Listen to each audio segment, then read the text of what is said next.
Welcome everybody to Adrift and Aldhalor, our weekly actual play D&D show set in our homebrew world of Aradun. Our music is licensed through Musicbed.com, and sometimes we use Ambience, not really on this show, but in other shows we use Syrinscape and TabletopAudio. I'm going to bring Shannon, I'm going to bring everyone in because we're actually going to skip our announcements today because we have a big fight and we want to get right into the action, and we started Look at the YouTube notes. You could look at the YouTube notes. Down below, you'll find all of our little announcements and little partnerships and little things. But I'm going to bring the team in now. All right. Welcome, welcome, welcome. Let's jump right into our recap tonight. And what time? Last we left off, on the 23rd day of Decim, the Raven's Shadow, on a Lunayamnir, or a Mondog if you're from Gwenvalir. Iron and Mana spoke with Estos, the once toneless wizard and now warlock of Ladan. He offered his help in navigating the remainder of the astrology tower to get the party to the top floor towards the beacon of the lighthouse. The party took a short rest with Estos, and Saskia asked questions about the nature of his pact with Ladan in comparison to her own with her patron, who I'm just realizing we've never actually learned his name. And most likely Sass hasn't either. She. We didn't know gender either, yeah. Estos insinuated that he would not have joined this pact if it weren't for his imminent death. And he described his tasks as a warlock bleeding into his consciousness as compulsions instead of direct orders. Saskia commiserated, but ultimately this may have been more frustrating for her as it didn't make her own patron any clearer. But as the short rest ended, Estos began casting a teleportation spell where you saw the writhing roots of Ladan similar to the ones you found in the sewers, forming a circle, a sphere around you. While this spell was and the magic was coursing through Estos' veins, Saskia recognized the mania and fanatical joy that comes with wielding such power on his face. He teleported the party to the main hall of the tower, where he manipulated the astrology discs to open a spiral staircase of stars, leading up to the upper floor. You were also reunited with Declan here, who was terrified, and who is still terrified. But he is there. The party questioned the oddness of this navigation, to which Estos explained the oddness of the wizard's mind. As they ascended, Jacquet scouted ahead and spotted a swarm of light drinkers perching on the spectral rafters of the stairs. Fearn proposed a diversion to avoid the typical trappings of the party stealthing. Jacquet agreed and positioned himself to shoot at the strange creatures. He proceeded to shout and clamor to get their attention as the party quickly began their move. Despite the diversion, a few of the undead bat creatures spotted the party. Fearn and Saskia made quick work of them, but one of the bats shattered the starlit stairway by, to the credit of its name, drinking the light. Septimus repaired the bridge by casting the light spell to rejuvenate the stairway, which allowed Jacquet to make a run for it past the light drinkers. With these careful steps, the party escaped and ascended toward the top of the tower. Once here, Estos explained the ritual given to the party by Norlin. He also explained the pieces necessary. Saskia and Jacquet were charged with finding these required parts. The seat of the beacon, the top of the astrology tower you've worked so hard to get to. A vast columned stone canopy with complicated chain contraptions to raise and lift the basin of fire. The beacon is lit, but with the corrupting gleam of undeath. As Sass and Jacquet stealth through the scene, they find several undead lycanthropes in the palm of a much larger creature under the detritus of the room. But they succeed in acquiring the channel and sacred crucible to complete the ritual. Upon their return, Estos and Septimus prepare the ritual.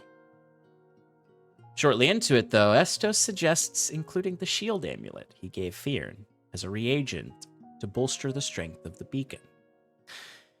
The party is uncertain of the motives here and question him.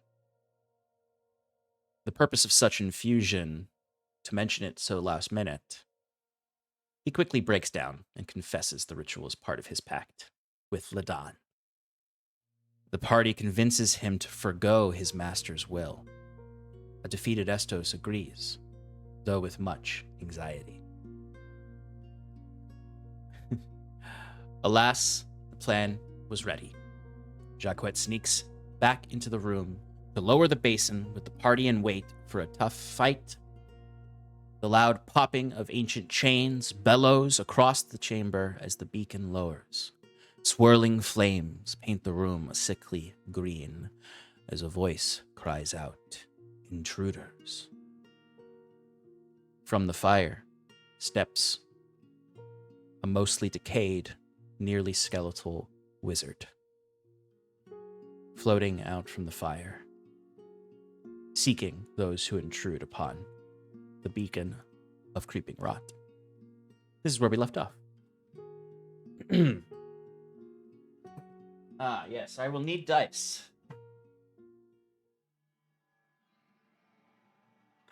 So, let's open up a battle map. You can see what this looks like. Yay! I mean, oh no! It's battle time. It's battling time. Ooh. So, let's give everyone else a see. That the Fomorian in the background. Oh no, the camera's messed up. Yes, I am using a Fomorian to represent the undead giant.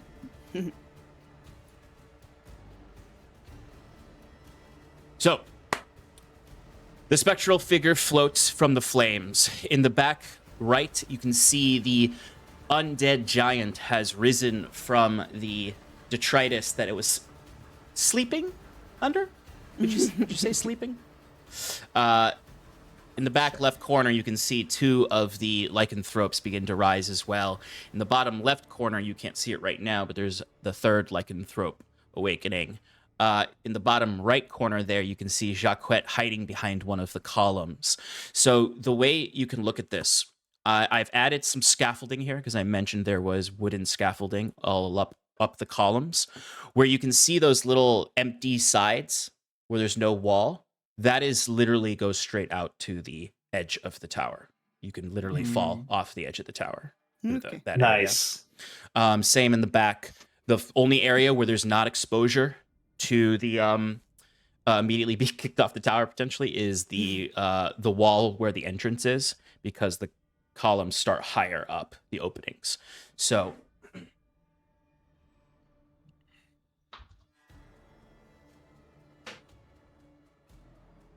there are basically the 10 feet up that those walls are, there is then openings to the outside, so you could be potentially launched out from the back as well. You all, where you're positioned there, I just have you there. You're technically a little bit lower because it's a stairway that leads up, that you are kind of just keeping yourselves in wait. Jacquet, you can see yourself in that right side there.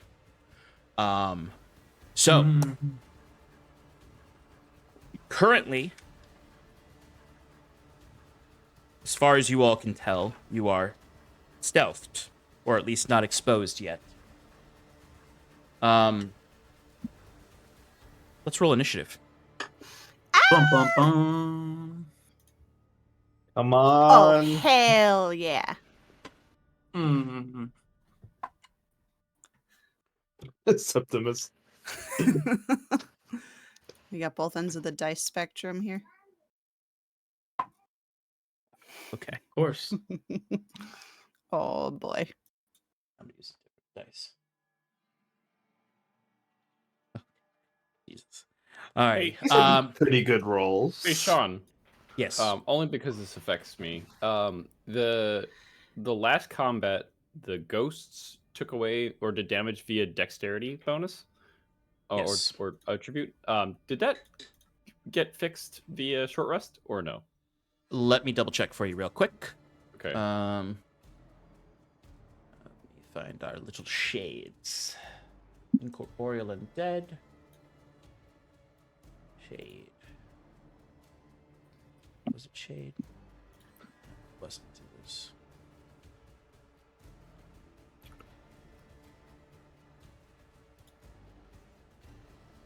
Short rest. Sorry, I'm just looking for the right healing grasp. There it is. Short rest does repair that. Okay, cool. Thank you. Yep, no problem. All right, 20 to 25. 22. 22. Jacques, you can go first. Your dex is higher. Fun fact, everyone. Jack of all trades no longer applies to initiative Interesting. in 2024. I guess that's Or probably there's a- because you can't be proficient in Right, exactly. initiative. Is that Jack of all trades? Is that where you can't roll below a 10? No, that's it's where he where gets half you, proficiency and freaking everything. right, have proficiency in things you aren't proficient in. Yes. But the wording says that it has to be a skill that you don't have proficiency in. So So that wouldn't. Yeah. it used to apply be just any ability checks. Okay. All right, 15 to 19. 16.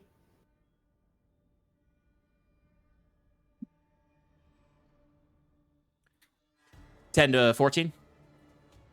I got 13.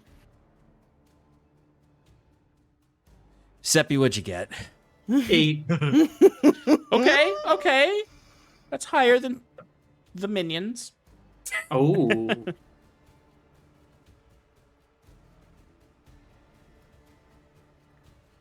Okay.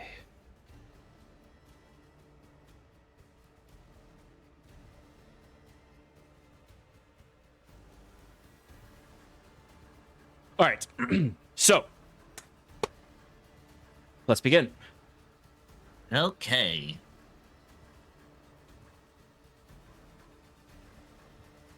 Our friend here, Friend's a strong word. this undead mage, floats out from the fire.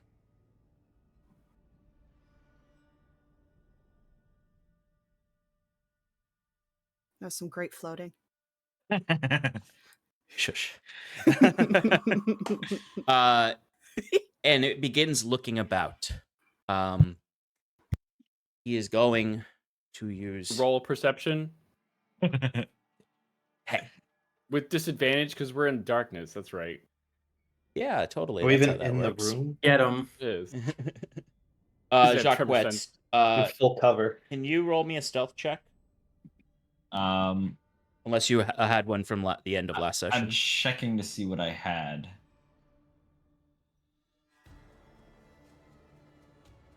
I don't know if that's. I'm gonna roll a stealth check. Oh, that's right. It's because I can't get lower. We'll just use that. It's a 22. 22? If we're keeping what I had. We shall. All right. So you hear the lich creature. I keep saying lich. It's not a lich. It's an undead mage, which is essentially a lich, but I want to get us away from thinking that it's a lich automatically. Right. It's a minor lich. Yeah, sure.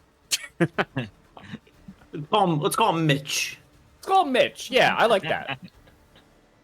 Hey, it's me, Mitch the wizard. Get out of my tower. No.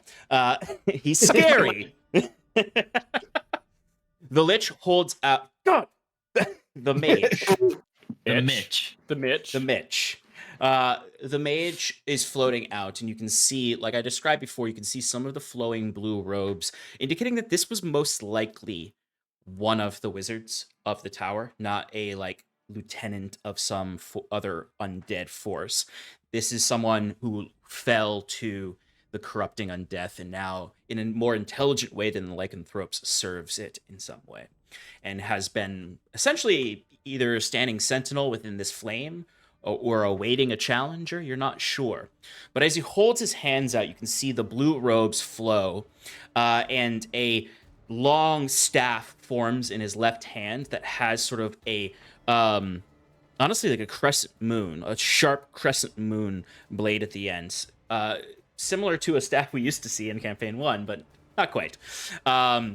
This one is also, as the staff appears, it sort of begins to bubble up with these almost like tumors and growths, similar to the fleshy growths out in the courtyards that you saw. And it's bleeding. It's immediately just bleeding to the ground, that ooze that you saw outside, with thorns sort of wrapping around his hands as he's holding it. And you can see his flesh also begins to sort of burn with the same green fire as he holds his arms out like this, and fire erupts up from his shoulders and arms and wreathing his head in flames as he just speaks directly to you all.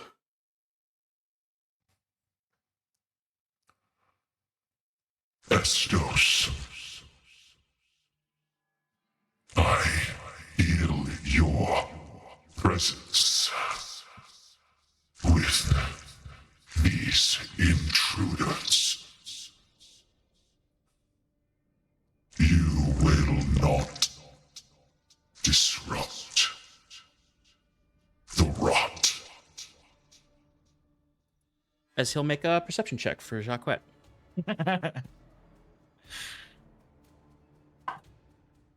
Ooh, what is his perception?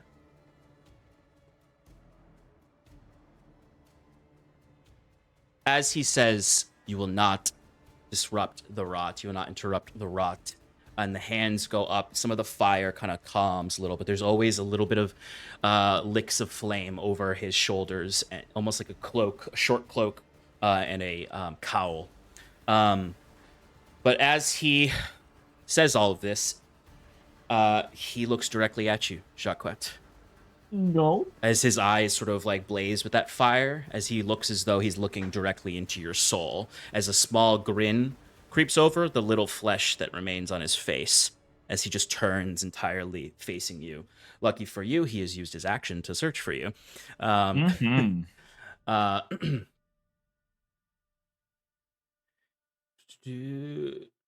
right, and that's going to be his turn, though. He uses his turn just to find Jacquet. You don't have to do that. It's okay. And speaking of Jacquet, you are up now. Sass, you're All on right. deck. So you said that the side there, where the scaffolding is, it's open up by the scaffolding? Yes. Everything, Okay. anywhere where there's an edge to this map is open to the air outside. Okay. Okay. Are there places to hide up on that scaffolding?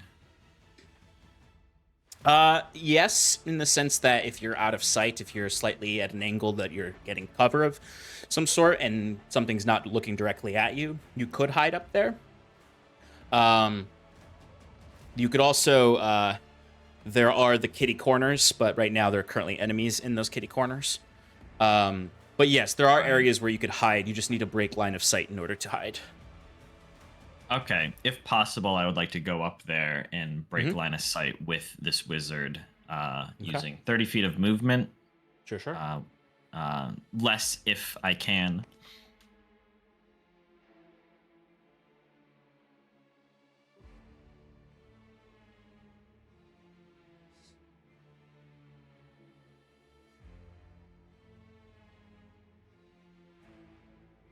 You could use 20 feet to get to the back of that scaffolding there, and basically, I don't have a visual representation of it because I didn't have enough Dwarven Forge, but there are, where the lines are, those are pillars that go all the way up. So like where you have the walls that break up the edge, those are pillars that go up like 60, 80 feet. So you can like maneuver to hide behind one of those. So where you are right now, there is a pillar like right next to you that you're hiding behind. All So right. you can give me a stealth check if you'd like. All right. That's going to be a 25. Okay. And then I would attack. Okay. I will say that you let's see, that is actually enough. 25 is enough to get the benefits of it because both his rolled perception is lower than that and his passive. So Cool. you are able to get the advantages of stealth. Fantastic. Ooh. That's only a 17 to hit. 17 is not going to hit. All right. Shit. Then I will try to get cover if I can anywhere. And Okay. that ends my turn. So, Jacquette, you can get, in your current position, you can get half cover. If you use your climbing speed to kind of like fling behind the pillar, around you get it? full cover, Yeah. but you are literally holding on at the edge of several 100-foot fall. Straits are not that dire yet. We'll stay where we are. Okay, so you currently have half cover unless he Perfect. maneuvers around to where he is right now. You have half cover. Okay, cool. Thank you. End my turn.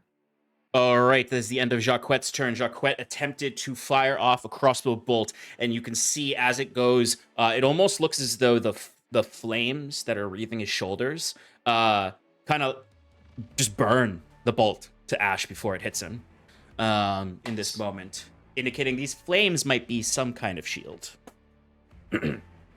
All right.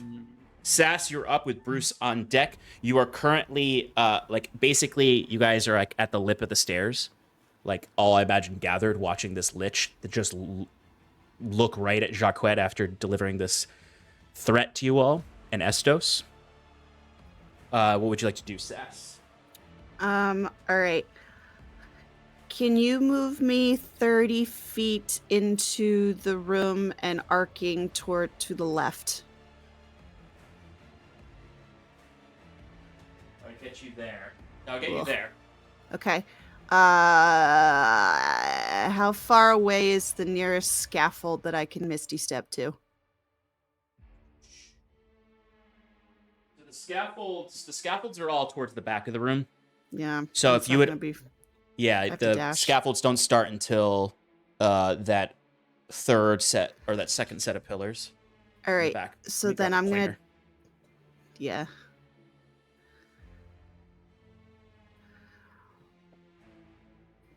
All right. Scaffolding starts back here Yep. and then over here on this side. Okay. All right. Then I'm going to use my action to dash another 30 feet. And then I'm going to bonus action Misty Step up onto the scaffold. Yeah. Yep. Perfect. And then as part of that Misty Step, I'm going to make it a refreshing step. So, and that you are one creature you can see within 10 feet gains 1d10 temp HP. So I'm going to give myself 1d10 temp HP. Okay, excellent. As you're running across and dashing across, Sass, the mage, the undead mage, is literally just rotating in position, following you as you're going across. Okay. As he spots you jump up from the stairway and run into the room, and then I imagine with a splash of water appear up on the rafters. Yes. It's like the last session you did the frightening one where you sank into dark water. This one is almost like you splash into a bubble of water and then appear elsewhere where it's all refreshing. It's nice water. It's not dark ichor. It's almost sparkly. Sparkly water. Yes, I got 7 temporary HP on that one. Excellent. So cool. All that right. was my. That is everything I think you can do. Excellent. Yep. Bruce, you're up. Fear, and you are on deck. All right. I think I'm gonna try to follow Saskia in. Okay. But before I do, I'm going to look at Fearn and say, "Hey, drink this," and I'm gonna throw him the enlarge potion that we received. Ooh, shit! I forgot to print a big Fearn. I swapped the spell out, but now we have it again. And then I'm gonna run out there. Okay. And I mean, do I just hit this guy? Just slap him? Pop them. Should I bop him? All right, I'm gonna go to where Saskia like ran around to on that left corner. Wait, what is that? Is that a creature on the bottom left? That's a werewolf, baby. Which thing? Which thing? Oh, I'm going to the right side then. Which thing? Yeah. We're not going. Bruce doesn't. Yeah, there we go. And I know where the witch thing is right now. The werewolf? I mean, yeah, to the left. Yeah. I mean, I think Sass and Jacquet told you guys when you were preparing to come in here where the monsters were, so you know that the bottom right corner is the only one that doesn't have a monster in it. And Bruce, when you come out, like, well, first of all, you saw with your tremor sense, you would have caught a glimpse of that lycanthrope, and you also would have you would not have caught a glimpse of the mage because he's hovering. Yeah. Okay. So then in that case, I'm gonna run in there and just hit the lycanthrope guy. You're gonna go to the lycanthrope. Okay. Yeah. I'm just gonna. Oh no! I'm gonna go where I am, and then I'm gonna hit him with a ray of frost. Ah, I see. Okay. What's the range of the ray of frost? 60 feet or 120? 60 feet. 60 feet. Cool. I think it should be enough. It is enough. He is 50 feet away from you right now. Perf. But it doesn't matter because I rolled a 2, which brings me up to 13, and that's my turn. All right, so this ray of frost goes firing off, and it's almost like the undeath in this space almost strangulates the magic, where the ray of frost doesn't even reach the werewolf. It just sort of fizzles out before getting to it into a puff of just a little bit of snow. But then quickly melts in the undead fires of the room.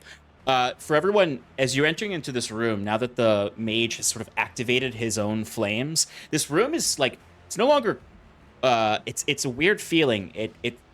The cold in here almost burns in that way that like putting an ice cube on your skin kind of feels like a burn. That's sort of the feeling as you enter the room. All right. Anything else, Bruce? No, that's it. All right, Fearn, you are up with Septimus on deck. Okay, Sean. I now have a movement speed of 40.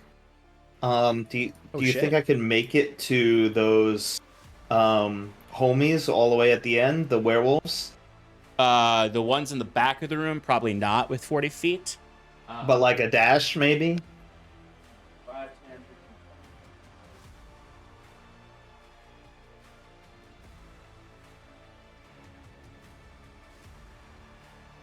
So it would get you around right here.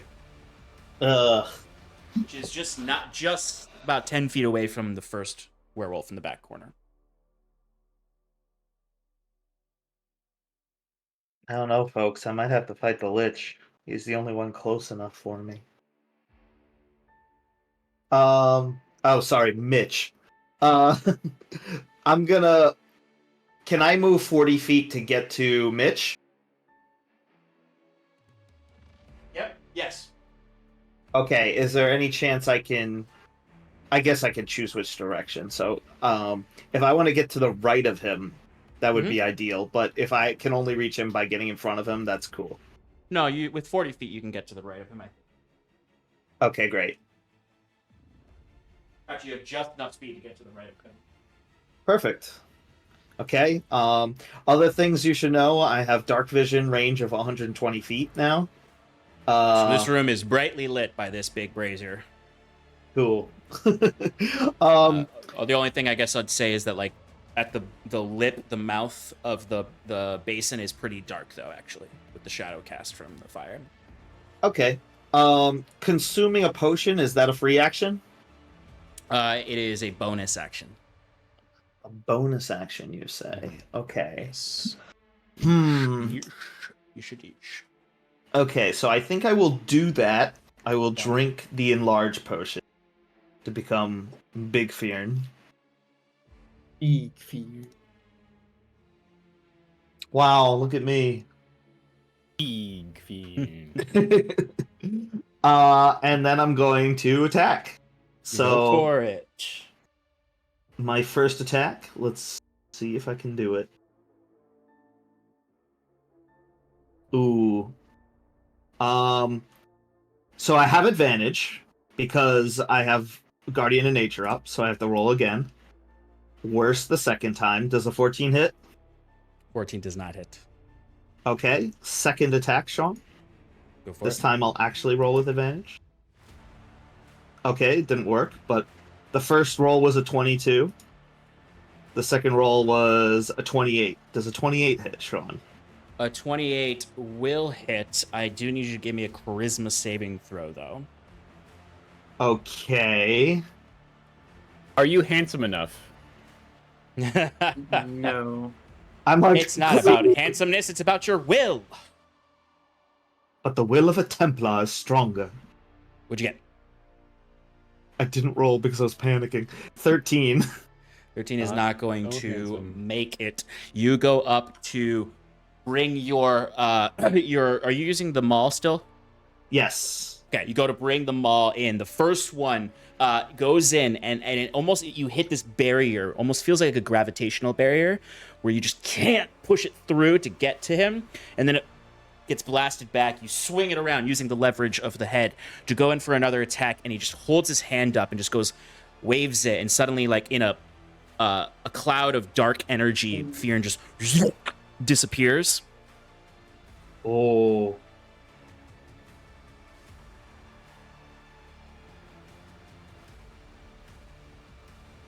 And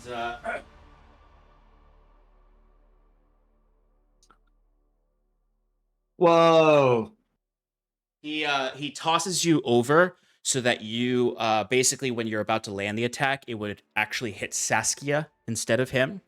But you can choose to miss. You don't have to complete the attack. But it counts as the attack, so you lose that attack. But he used a reaction to wisp you away and just teleport you away. Ugh. The revenge for last session is just like so juicy right now, but I won't attack it. Okay, so that was Fearn's turn. Septimus, you are up.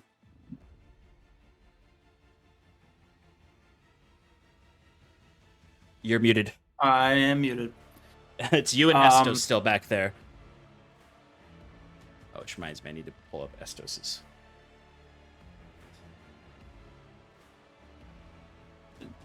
Do I know of those other creatures that exist in the room yet, even though I'm... Yes, Jacquette and Sass would have filled you all in about what creatures were in the room. Okay.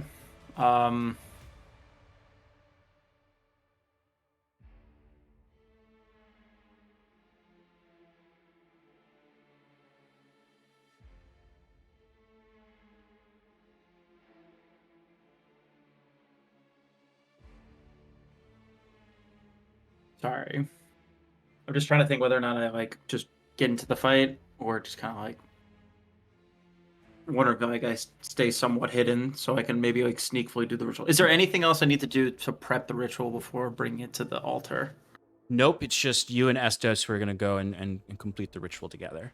So, I mean, you're going to have to use some actions to do the ritual up there, but you have everything prepped. You and Estos can go up, install it to where it needs to be, and then I'll ask you for the actions on your turn for the ritual. If you wish to progress the ritual on your turns, basically once it's set up, you can say, I'd like to progress the ritual, or do an action to join the fight or something like that. Gosh.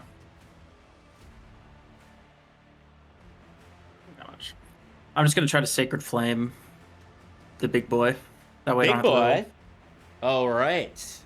Sacred flaming the big boy. Let me. What is that? A dex save? To... Yes. Ah, one of the ones he's not that good at. How's a 11 sound to you, friend? Does not beat it. All right. Roll some radiant damage. 9 radiant damage.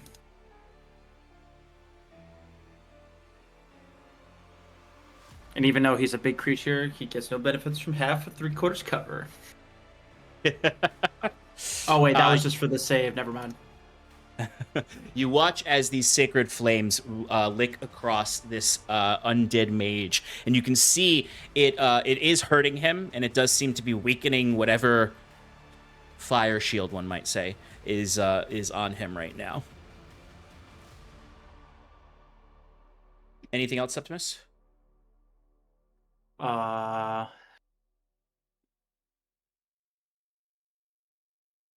just gonna chill right there for now. All right. Love to see it.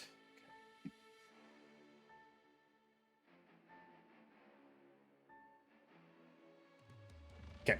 All right. So Septimus is staying over here.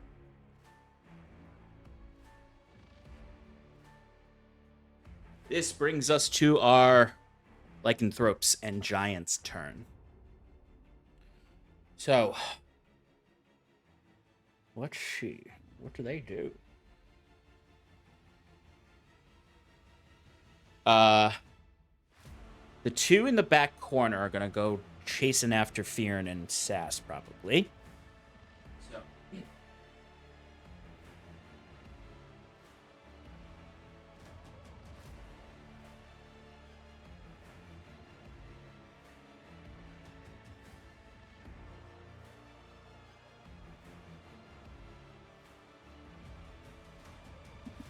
Oh my god, I'm worried.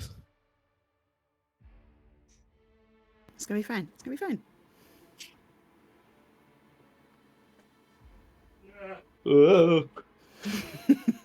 So one of them goes rushing up, and they run like very ferally on all fours. As one scamper.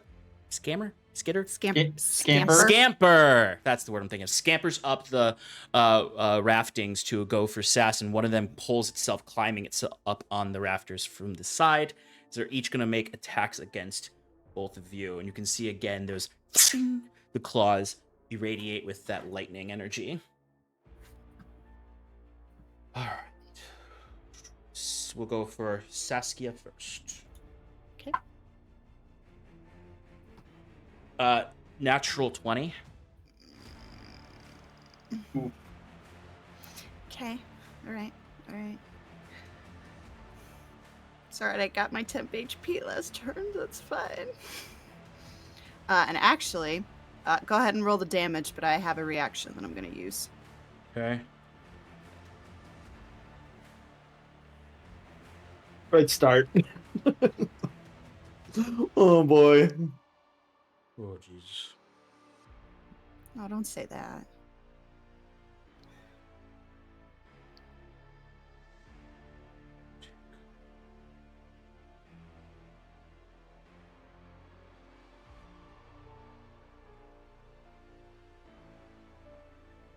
All right, Sass, that's going to be 20 slashing damage. Okay. Oh. And then 19 lightning damage. Okay. As a reaction, I'm going to cast Misty Step in response to taking damage, and Excellent. I'm going to bamf up onto that higher The higher platform? scaffolding up there. Yep. And before I go, sorry, Fearn, I'll get them from above. Awesome. And wait. Ooh. This is a disappearing step. I'm going to make it a disappearing step. You're gonna hit me again, aren't you? No. This disappearing step, I have the invisible condition until the start of my next turn. Ooh, that's immediately awesome. after I make an attack roll, deal damage, or cast a spell. So I'm just going to be up there, essentially invisible, until it's my turn, where I'm going to pew, pew, pew. Love it. From That's above. excellent. Considering I'm down to 26 hit points. Yeah, this creature just came in and sliced across, and cuts you across the stomach, ripping a little bit through your leather armor. As it goes in and it's about to go for a second attack, as you bamf out of there, and it lunges forward, and that second attack is going to go at Fear. Can it be a disadvantage because when I disappeared, I splashed salt water in its eyes? Nope, it's undead. It doesn't care about salt water. Aw, I tried. But thankfully, it didn't roll very well. Theron, a 13. I don't think it'll hit. Nope. All right, that second attack comes right up against your plate armor. It just scratches, and you can just hear the nails on metal. As the second one is going to go for its 2 attacks on you, Theron. Okay. Ooh, okay. Did you roll another 20? No, I almost did. That is going to be a 26 to hit, Fearon. That will hit. Okay. I also would like to make a reaction. Okay. Actually, never mind. I'm good. Wow.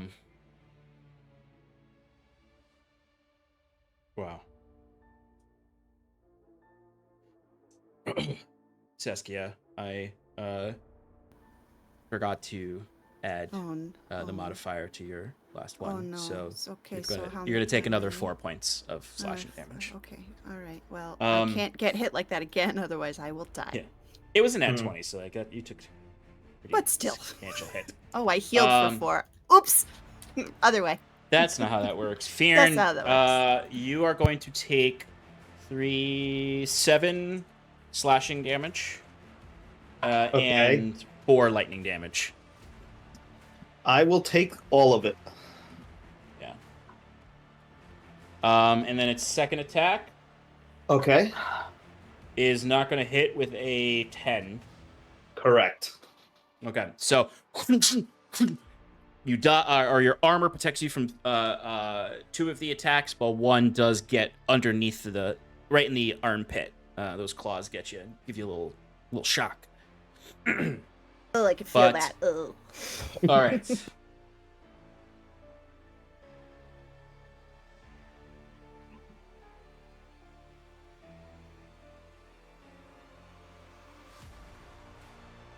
Oh, the big guy. giant is now moving.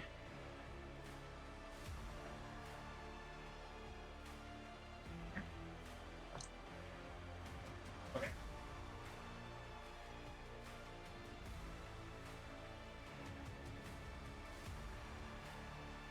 It has to use its dash action to get to you, so it does not get a chance to attack you. But Theron, you are pretty surrounded. All right. Oh, got one more minute.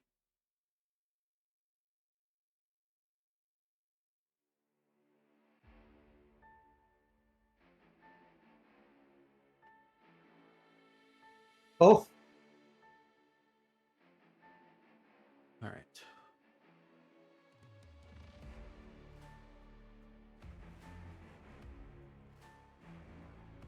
All right. Bruce, this lycanthrope comes out. This one is a little bit larger than the other 2, and it comes out and is going to go for an attack on you. You can see those same lightning claws start to form, but instead of running up and like mauling you, instead you can see this one maybe has a little bit more intelligence than the other 2. It actually brings an arm out. You can see it forms a whoosh into a lightning whip that it then sort of whoosh, and is going to go for an attack on you with this lightning whip.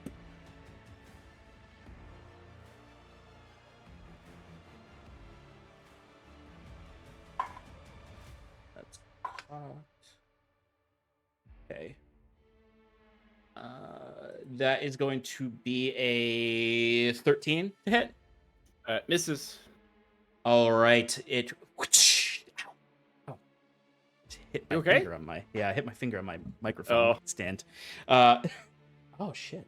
Your cast iron shield blocks it. As you do feel a little tingliness, but not enough to deal damage. Owie. Yes, I just said owie.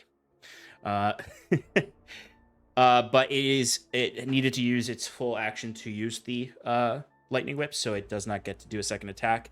It has the lightning whip out though, so it might be able to do a second attack on its next turn. Okay. But that is the larger lycanthrope's turn. That is all the minions. It's now the mage's turn. With Jacques on deck.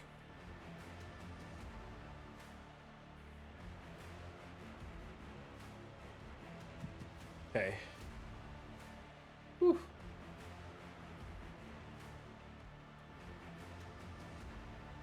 All right.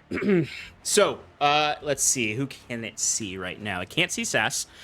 She's invisible. It can see Fionn. It can see Bruce. It cannot see Jacques because he... Or no, it can, but Jacques is half cover. Because you didn't hide at the end. You hide at the start of your turn. Okay. All right.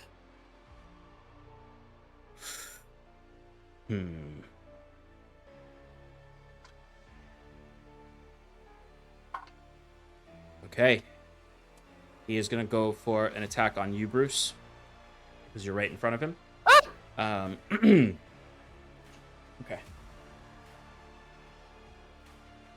All right, so you can see he starts to raise his hands up, and those flames start to rise up higher, and then they all get concentrated into the center of the crescent moon at the top of his staff, as he then points it at you and fires off some undead fire at you. Oh, come on, cast irons can withstand this heat, necrotic heat. A 16 to hit. Misses. I got Misses? 17. Ooh! Ooh! Skin. All right, so this undead conflagration comes firing at you, as it seems to like gain strength as it moves. It started off as just sort of this small beam of energy that then turns into this rush of flaming energy, and you just put that cast iron in front of you and just withstand these green horrid flames. Like, you look to your left and right, you can see the souls of the damned in this fire as these skulls just as they dissipate as the flames then cease around you. Bruce is like, he's got a little bit of an adrenaline rush right there. He's like, oh my god, I'm actually doing it.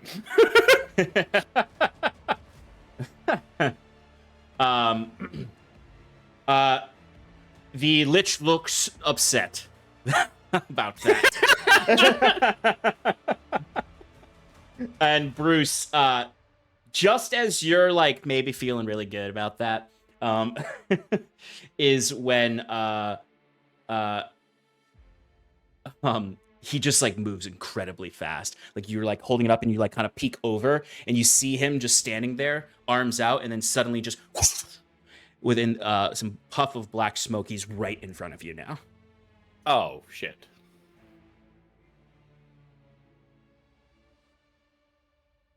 All right.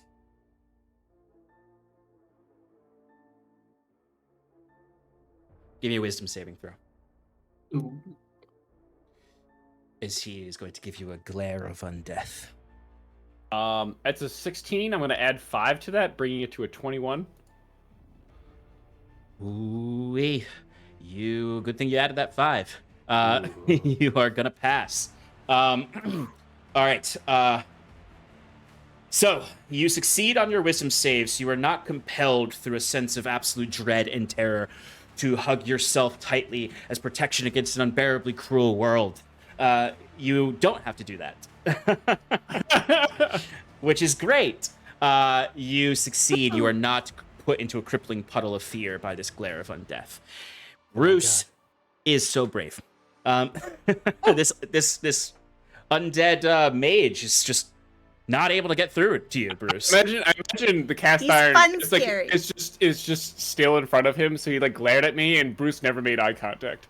Yeah, Bruce. In fact, you didn't make eye contact because you started to go hut, hut, hut, hut, as the cast iron had heated up and was starting to burn a little bit. God, love everything about that. Let's see. Is there anything he can do? Nope, he is not going to do anything else. That was his action. We're going to switch to Jacques now. I would like to take a bonus action to hide. May I? You may. Mother, may I? You may. Go ahead and give me a stealth check. Gross. 22. You do not succeed on your stealth. Okay.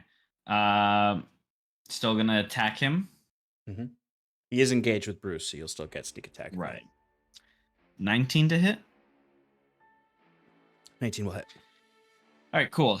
I am going to forego 1d6 of sneak attack damage to poison the Lich. Okay. Jacquet, he tries to hide, and as he's back there, maybe that's why he kind of failed. He's like taking out his poisoner's kit and just like, okay, let's see if this motherfucker can stand up to little Jacquet special. And comes around behind the column and fires off. So I'm going to need a where'd it go? Con saving throw. Do you need to see if it hits first? It did. We already 19. did. Sorry. It's okay. Sorry. So what kind of saving throw is it? Constitution. He got a 21. All right. I'm gonna silvery barbs that. As Jacquet goes. What are you making that face? Is he outside of range? 60 feet? No, he's not outside of range. No. Oh. All right, I will reroll. Okay. As Jacquet is like a 16. Meets. All right, that's fine. Jacquet doesn't have anything clever. He's about to, and he sees it doesn't matter, and he's like, why do I even bother sometimes? That's going to be 16 magical piercing. Okay. And that's it. All right. Your bolt flies into the flames, and you see, unlike the last one, this one doesn't get burnt up. It strikes, and you see it hits where it would have hit him in the chest, right in the sternum. You can see it as the flames sort of eat the damage as you've. The fire shield looks bloodied, we'll say. All right. Anything else, Jacquet? No, I will end my turn. Sass, you are up with Bruce on deck. So, Saskia, you are invisible up there while Fearn is getting triple teamed. Yep. And my invisibility condition ends because it's the start of my next turn, but that's okay because I'm gonna start pew-pewing those werewolves and fuck that giant. But I only have 2 beams right now, so I'm gonna go for the werewolf first. Okay. And I'm gonna start with the one that gutted me, which I believe is the one to the left of Fearn. That is correct. All right, first one. How about a 27? So that'll definitely hit. Fabulous. That's going to be 14 points of force damage. Love to see it. Second blast on the same one. That's going to be a 21 to hit. That'll hit. Nice. Fabulous. That's going to be 11 points of force damage. Ooh, nice. Let's see.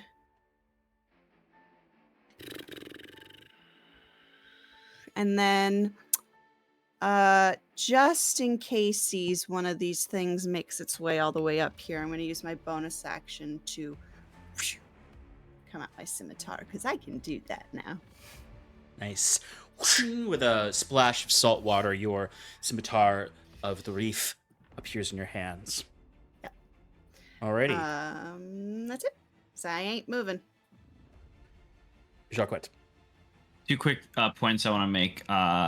He is slowed by 10 feet because of the slow property of light crossbow, and the advantage from silvery barbs is going to go to Septimus, who I believe is within 60 feet of me.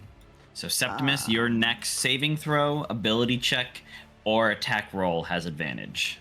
Hell yeah, thank you. You don't need line of sight to give the advantage, right? It just goes to someone within 60 feet. No, you do. I do. Okay. So if I don't have line of sight. Yeah, Septimus, you don't have line of sight of him. He's still in the hallway. What about Bruce? Bruce would be eligible. Okay. Yeah. So Bruce will have advantage on his next attack roll, ability check, saving throw. Alrighty. Anything else, Sass, on your turn? That's it. I was just looking to see if I still have that slow property, but I think that doesn't exist anymore, or I traded it out for something else. I believe you traded it out for something else. Yeah. Okay. Yep. Nope. I'm good. It was the Lance of Lethargy was the That's what it implication for was. that. Yes. Yes. But no, I traded that for Gifts of the Depth, so I can still breathe underwater. All right, Brucey boy, you are up. All right, I'm gonna look Big at lich this in your face. fucking tall ass lich and this stupid lycanthrope in the back of him, and Bruce has got his new title, so he's feeling a little ballsy, and he's gonna whack on his cast iron and be like, "Hey fuckers, come over here!" And Bruce is gonna disengage towards the right side. Okay. Like adjacent to Jetquet, but not towards Jetquet, if that makes sense. Like towards the outer perimeter. So and, where outer perimeter, so more towards. So like where that yes, like over there. Yes. And midway, so right there. I'm gonna cast bonus action snare. Ooh, love it. And I'm gonna keep running towards the edge.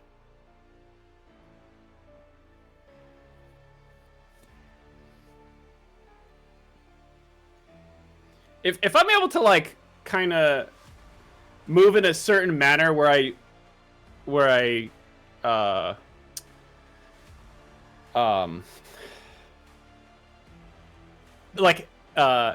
the snare like one block closer to the lich. To the lich. No, towards the lich. Because I wanna make sure that the line in which they would travel towards Bruce from the position would guarantee the snare going off or make it more likely. Is that a good spot? Yeah, maybe like one more north. Yep. You have enough movement speed to have made that. Okay, cool. Thank you. And that will be my turn, and I'll be just facing them, like waiting for these guys to. Yeah. Maybe. I love it. My little taunt. Bruce. Yeah. Cool. Yeah. I love it. Yeah. Come here, fuckers. Yeah, that's it. As like I imagine you say that as you almost I imagine do a Dark Souls roll away from the lich, and then go running as you drop that snare. As the lich would he just almost like he has a target lock on you, just moves facing you as you run away, and you are staring him down again. And again, this undead mage, he has those elongated features that you saw with the sentinel, with the alchemist. He's not like the cursed lycanthrope wizards. All right, anything else, Bruce? I think that's everything. Yeah, that's it. You Thank used you. all your resources. Fearn, you are up. You've got 2 lycanthrope wizards on you and a giant. Okay, I have a rule thing to just discuss with you before I go, Sean. Sure. So the shove action allows you to push a creature in a certain direction. Can I push them sideways, technically? You would have to position yourself to be pointing in that direction, which... Let me look. So technically, I can enter somebody else's square as long as I don't end my turn in it, right? Not enemies.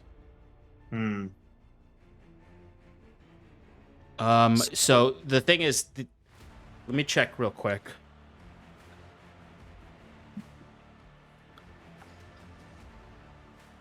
God, this is the one thing. Because I looked up shove and it doesn't say specifically, what direction you shove them, but then push, which is you specifically says the direction you're facing.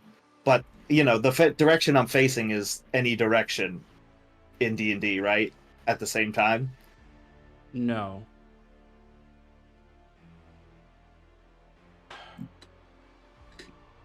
Sorry, 1 second. The annoying thing about the 2024 rules is when you Google something, it doesn't bring you to the 2014 Yeah, rules. you gotta have the book open. I know, and I left the book in my car. Well, the glossary on D20 is actually pretty. Sorry, 1 second, guys. I just need to check this. Yeah, I'm sorry for slowing us down. Steph, do you have the book on you? I'm looking. Thank you. I have a bunch of stuff open if you're looking for something specific. So the push and shove actions are different actions. Is Right, one of so them a part of your shove- weapon mastery? Yes, so a shove is the unarmed whatever keep strength cutting saving out. throw. Push is the Is this weapon better? mastery. So push has to be with a weapon attack. You push the creature up Right. to 10 feet straight away from yourself. So that is directional. The straight away from yourself is directional. So that comes with a weapon attack that I'm assuming is the maul weapon mastery. Right. And then Right. shove I mean- is its own action, I believe. Shove is an unarmed strike now. Right, I and see. it says So- I see.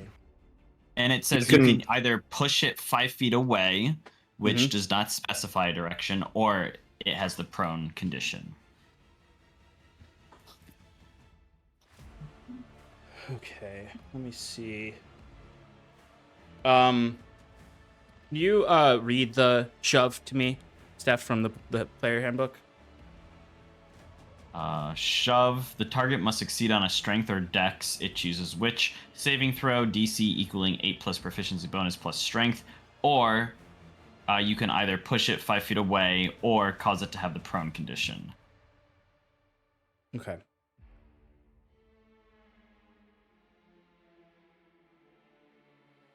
All right, there's a I would allow. saving throw with unarmed strike. There is no saving throw with the push. Correct. With push, you just get to attack it. And Attack, push it, yeah, but, you but the attack and- push does specify it's directional. Shove to Correct. me, my brain wants to say it's directional, but I'm going to say the rules is written, it isn't directional. So you can. Well, and I will would- say, Stefan brought up the fact that you could also just similar saving throw to a and like move them while they're grappled. So that might That's also true. be another method. No, I think shove is fine to have it be. You can choose the direction that you're shoving them in. I'm fine with that.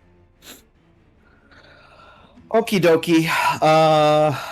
So I'm going to an unarmed strike Septimus, you're on deck. on the guy that is to the right of me. Unless there's anything behind the one that's you said it's a 10 like 10 feet behind either of them. Does that knock, or would it hit the pillar at the end there? So the one behind you is actually in the corner where there's not a direct opening to outside. Only the one in front of you could use shove off. I'm saying if I were to use the push that shoots them directly 10 feet away, could I get either of them? No, neither of them. You wouldn't get either of them with that. You'd have to use the shove to try to knock the one in front of you off the edge. Okay. Let's try and do that then. Okay, so that's going to be an unarmed strike. Okay.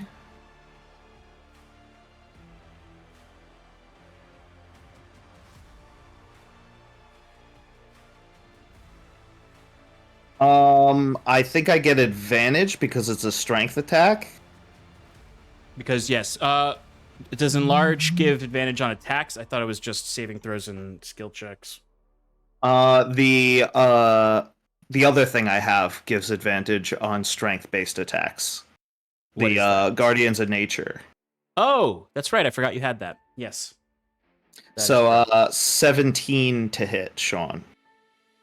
That will hit. Okay, so now there's a saving throw, Correct. which is 1 second.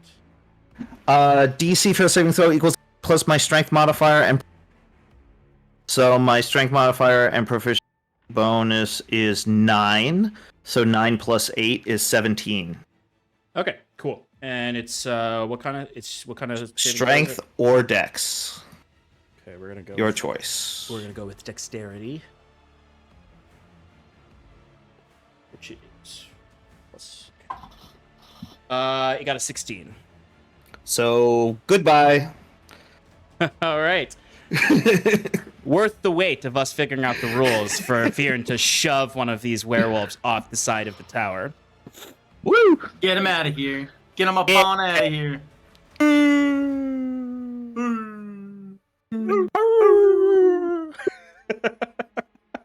Nice.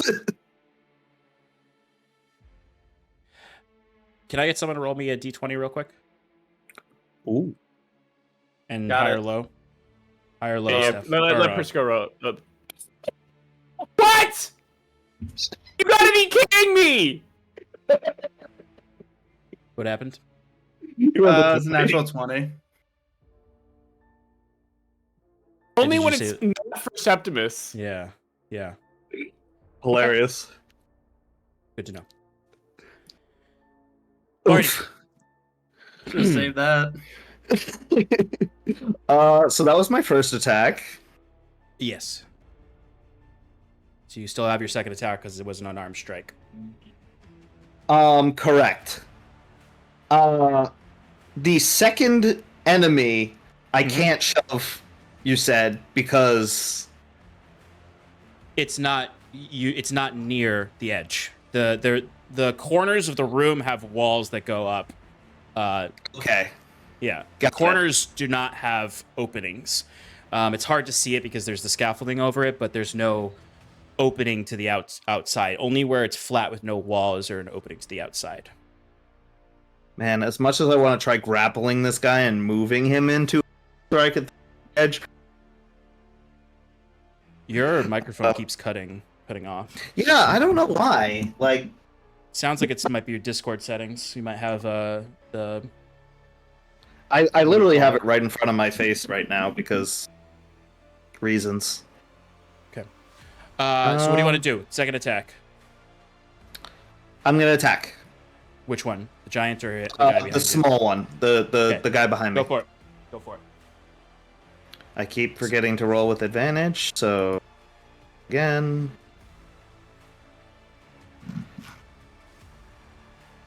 A 23 to hit, Sean. That'll hit. All right. Second question. Sorry. Enlarge says I get a D4 to add because my weapon is enlarged with me. It says specifically the weapon becomes larger along. But my weapon has stats for when it was larger built into it. Can I use? No. Okay, What the enlarge spell does. I was like, can I take the higher one? But yeah, I'll roll this. Okay, Appreciate the so hustle. yeah, I gotta try everything I can at this point. I'm pulling out Especially in a all the fight like stops. this. So I rolled, but I have to roll a bunch of extra shit. So it's 3d6 now and 1d4.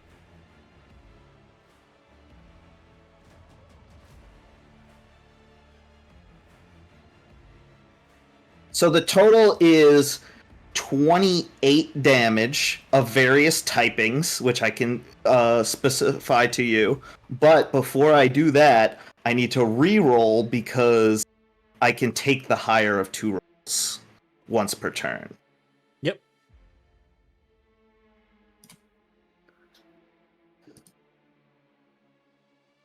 Man, they made fighters so complicated in 2024. I know, right? What is this? This is some wizard ass shit now. They saw all the memes about fighters and barbarians waiting for wizards' turns.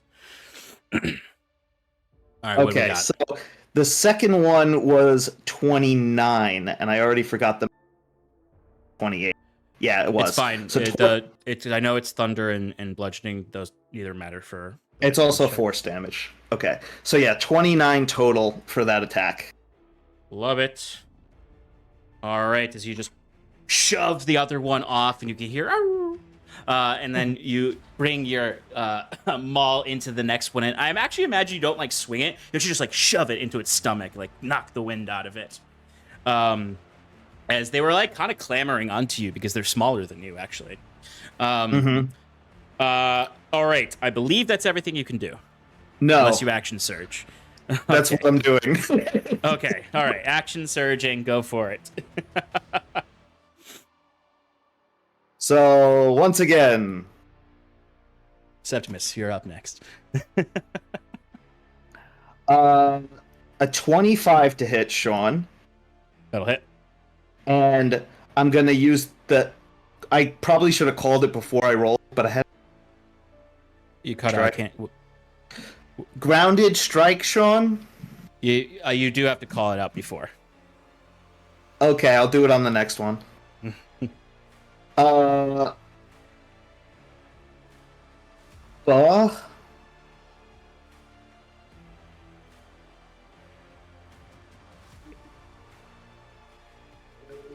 For 29 damage again. Jesus. All right, how do you want to kill this thing? Yes. Okay. So I shoved the other one off with my staff or my mace. Like I kind of hit it sideways.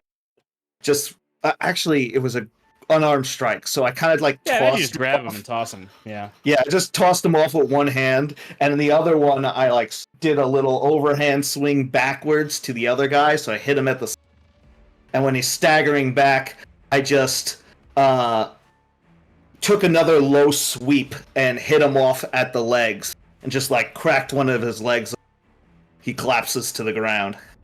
Love it, as undead pus goes flying everywhere. All right, I believe that is now. No, or do you have one more attack? That's right. So now I'm gonna try and hit the giant. And I'm going to use Grounded Strike because I still have a bonus action. Which means I get... I don't even remember. You get to add another 5 to the damage. Right. Okay. Great. Wonderful. Mm-hmm. All right. Here I go. 27 to hit, Sean. That will hit. Okay, wonderful. Oh my god. What? Nothing. Just something that I know can happen right now. You can't do that. It's cheating. So that's going to be 30 damage, Sean. And when I 30 damage, which is a little bit of force, a little bit of thunder, a little. And when I do that, I get to use an ability called Sap Strike, that gives him disadvantage on his next attack again. Yep.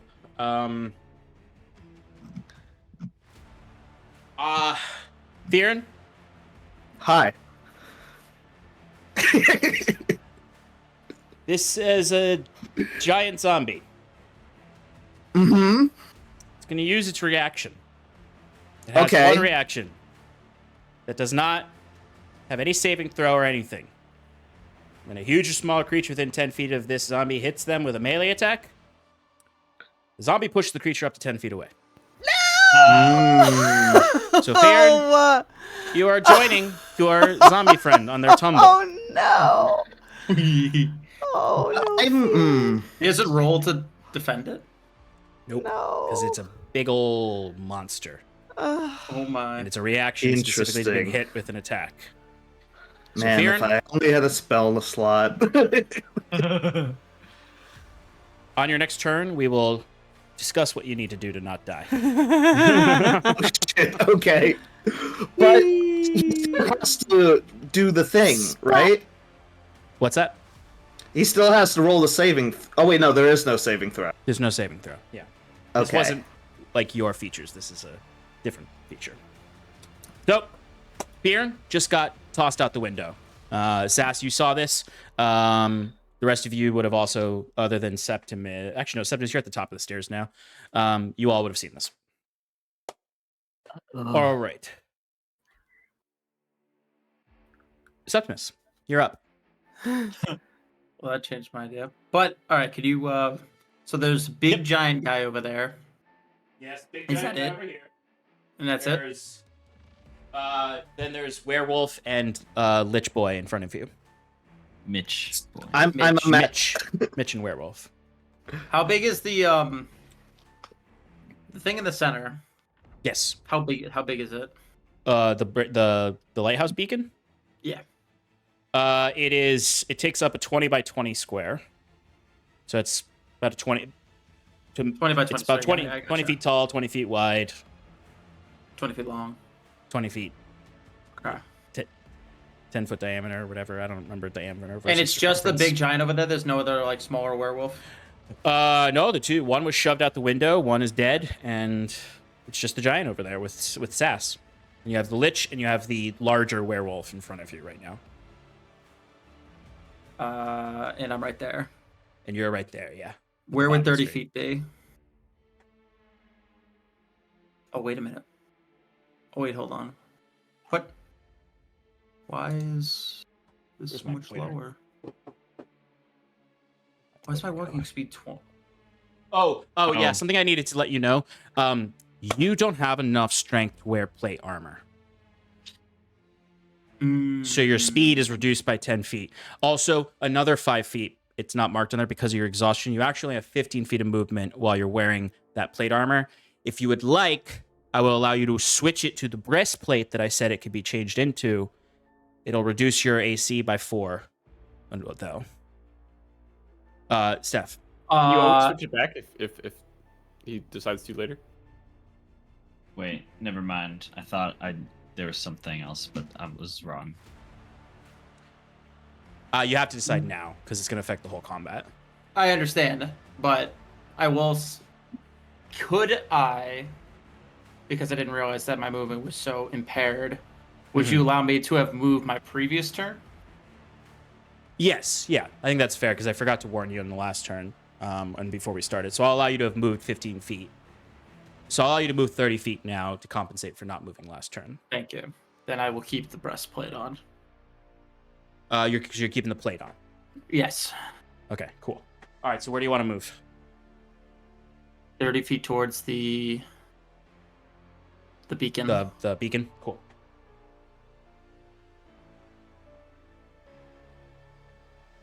I'm going to be having Estos go on your turn, after your turn, since he's going to be part of your endeavors. The previous turn, he had cast Armor of Agathis on himself. Yep.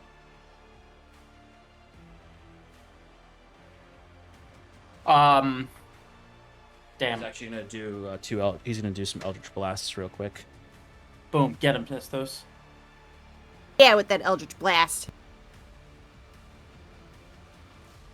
Where's his stat block? There it is. Okay. Okay, that is not going to hit the Lich. Stos, why do you suck?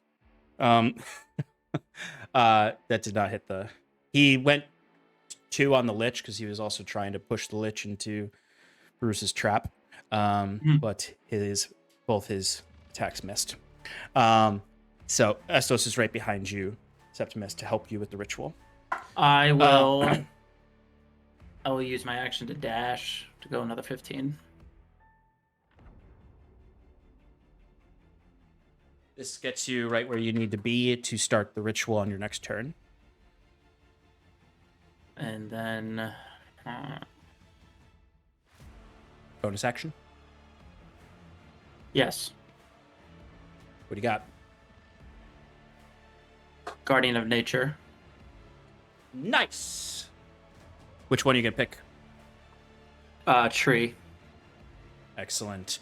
So similar to Bjorn, you see the armor start to sprout, and whereas Bjorn took on the primal beast, Septimus is taking on more of a tree-like form as these branches grow out of the armor and have these large golden thorns on them. Anything else, Septimus? That's everything you can do. Just to resolve that, I need to roll a Constitution saving throw. No, that was just the sword. The sword is the one that has the rot, doesn't it? No, Unless I'm mistaken. while it's no, you have it on the armor here. It says while attuned to this armor, you can use a charge to cast Guardian of Nature on yourself to become a Briar Knight. When you do so, you risk contracting Gloom Thorn Rot. Okay, Make a then- DC 13 Constitution saving throw. So go ahead and make that throw. The nice thing is that you have advantage because of your form that you chose. Like that matters. Ooh, 13 meets it, beats it, right? Yep, you do not contract another level of exhaustion from the creeping rot. You are, and like you all can see, like as this armor is like forming, there is like this blood bleeding from wherever the branches pierce out of the armor. Like Septimus looks like a Briar Knight right now. All right, excellent. That ends your turn, Septimus. At the end of your turn, Septimus, and right before our break, we're gonna have our first villain action. Cut down tree. Is this Guardian of Nature thing new? Yeah, I got it's it a with feature on the armor. armor. Ooh, very cool. Wait, did you make the save? Yeah. He did. Sweet. Barely. The undead mage looks around and sees the myriad of folks around him right now. He sees Bruce, he sees Estos, he sees Septimus. Remind me, no, you did not hide at the end of your turn. You hit at the start of your turn, and you didn't succeed. So you also can see at least half of Jacquette. Uh-oh. So he's going to once again sort of address you all in the moment. You will not forestall the ascension of this rot in this place. You will suffer the writhing, wrapping thorns, the darkness. As he's going to use his cages of wasting. Oh, boy. Dank. All right, so it's going to affect everyone except for Sass and Fearn. So I need dexterity saving throws from everyone, other than Sass and Fearn. And I'll roll for Estos. Estos, you bitch.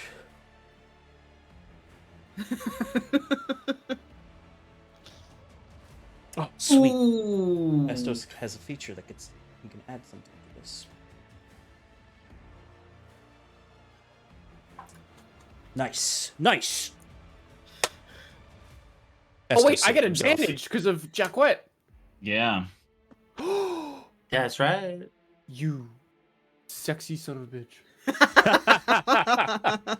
Estos makes his save. The DC was 19. Did anyone get lower than 19? I'm gonna give. God. So, what I'm gonna do is I'm actually gonna use my reaction to give Septimus +5, Hell yeah. and I'm gonna Excellent. fail.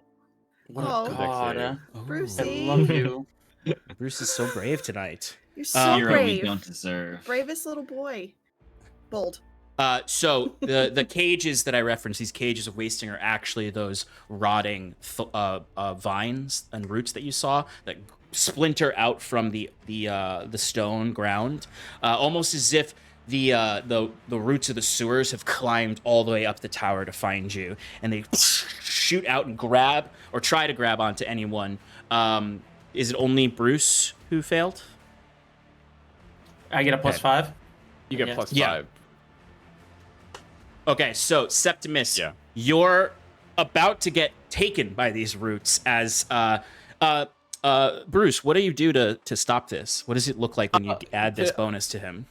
Can I mean, without using a spell slot, but for a little bit of flavor, can Bruce like semi vortex warp him like 2 totally. feet? Yeah, Totally. With the tremor sense, Bruce can kind of see what's going on with the roots coming up.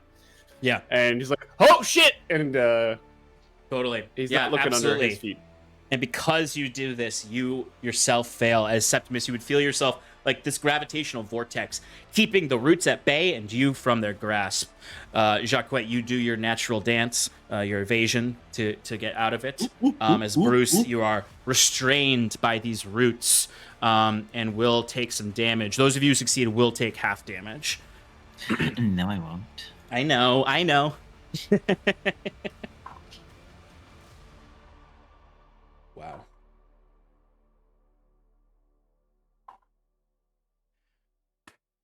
Wow. Rolled really poorly. It's okay.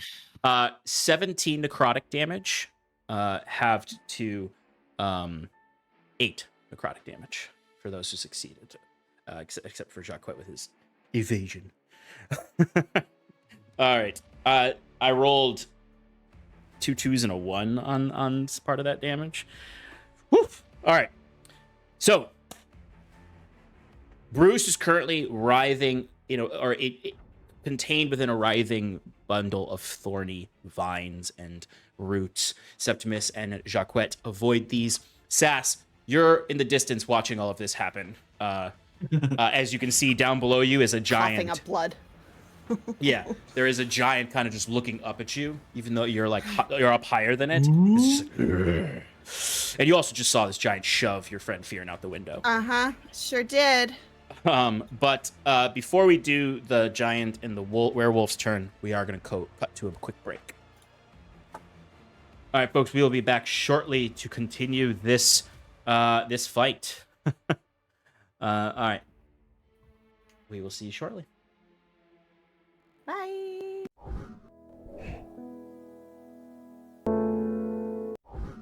Welcome back, everybody, to Adrift in Aldhalor. Our friends are fighting the undead mage of the astrology tower with his undead giant minion, and they've actually taken care of his other minions by tossing them off the edge, or at least 2 of them.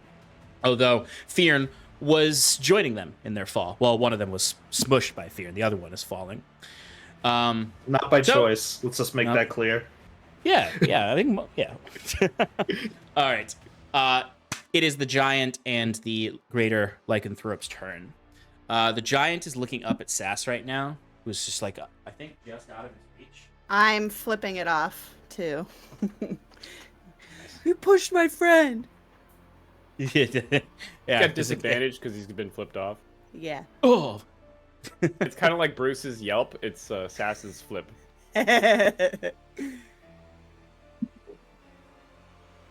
All right, Saskia. He comes over to you, looking up as he puts a hand on the rafter. You feel the rafters shake beneath you. Fuck. You fucking stay down there. As he's going to attack the scaffolding. Ah! Okay.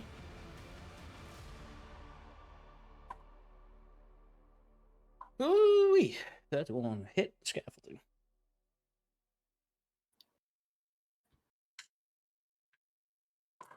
All right. Its first attack doesn't break the scaffolding. Good. You don't fall yet, but its second attack. It does make you fall. You lucked out here, Sass, because it got a natural 1 on its second attack. So right now it's shaking the scaffolding. And like fucking knock it off. And it's like you feel like if it gets one more attack on this scaffolding, it is going to collapse. Okay. But it does not succeed there. All right. Good.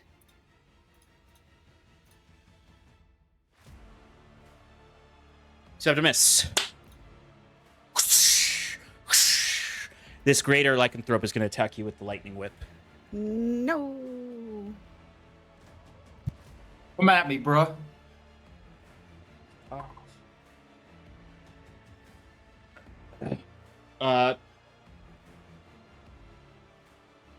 A 25 to hit. Oh, come on. That's BS, but yes. Sorry. It's the way the dice work. All right.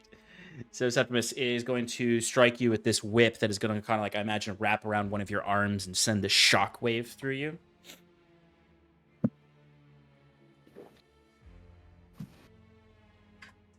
And you are wearing metal armor, so it's additional d6. That is... that's gonna be 18 lightning damage. 18 lightning damage. And he's going to pull you 10 feet closer to him. Bitch, I can't even move myself in this armor. And as you're now in its melee range, it's going to go for a second attack with its claws on you. This one I don't think is going to hit with a 16. It does not. Yeah, so you Septimus, I imagine you're just like trying to get to, you're just desperately trying to get to this beacon, and you feel this grab on your arm, and then suddenly you get pulled backwards. You almost spin in a twirl as you stumble forward as this thing brings its claws right into your stomach, but it completely stopped by the armor. That is the minion's turn. Top of the initiative, it is now the undead mage's turn. All right. Let's see if Bruce's goading worked.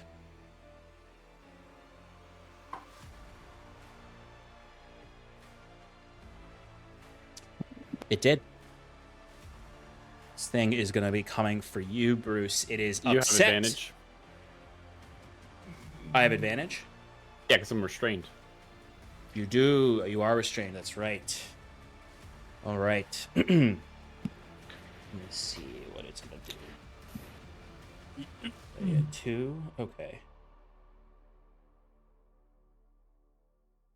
It is starting to hover towards you, Bruce. You hurt its Oh, feelings. As it hovers right over your trap. Yeah. But it's hovering. So the trap does not spring. Mm-hmm. And it comes up to you. And the writhing roots have wrapped around you. Your head is still exposed. So you see this rotting hand grips you around the neck. As he's going to attack you. Alex, why don't you give it a killer queen button? Oh. Oh. Bites the dust. Yeah, he's gonna hit with a 23 to hit. Yeah. Yeah, it is. So, I just want to say, this is the snare spell that we're working off of, right? That would be correct. There is nothing in the spell that says anything about having to touch the floor. It's just when you move into the space. So unless it's hovering like 5 feet above it, or so on and so forth. Yeah, no, you're right. I need you guys to know your spells then, because I sometimes I'm gonna make a bad call. Yeah. So well, I would have just let it. Yeah. Sorry, I didn't. I was. It's also I'm like always a little confused with the trapper stuff too, because I don't know exactly how it's like, because we're using the spell. So because it is a 5 foot radius, you're right. If it wasn't 5 foot, it's like a yeah. So we'll trigger it because it is a spell more so. Yeah, it has the effects of the spell. That's how it's written. So we'll trigger it.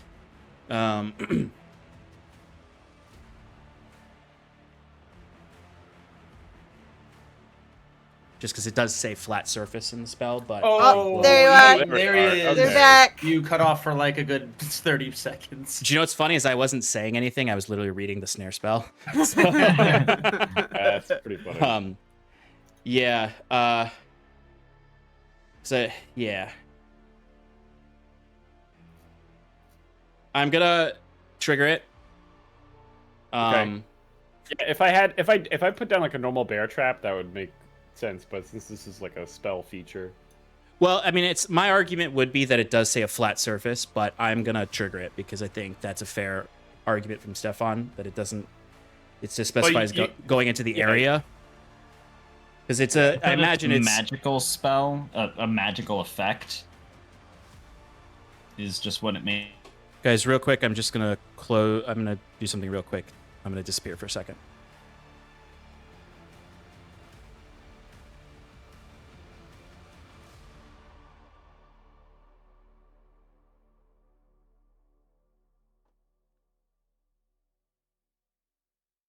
Not the time for the internet to be awful.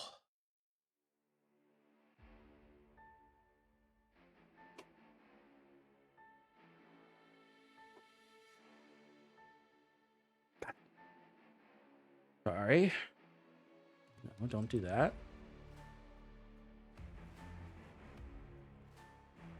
spell's radius. Sorry about that. Moved My into the internet decided. area. That's It right. decided. Is he at least 5 feet from the ground? Yeah, which is why I'm going to trigger it. Okay, all right.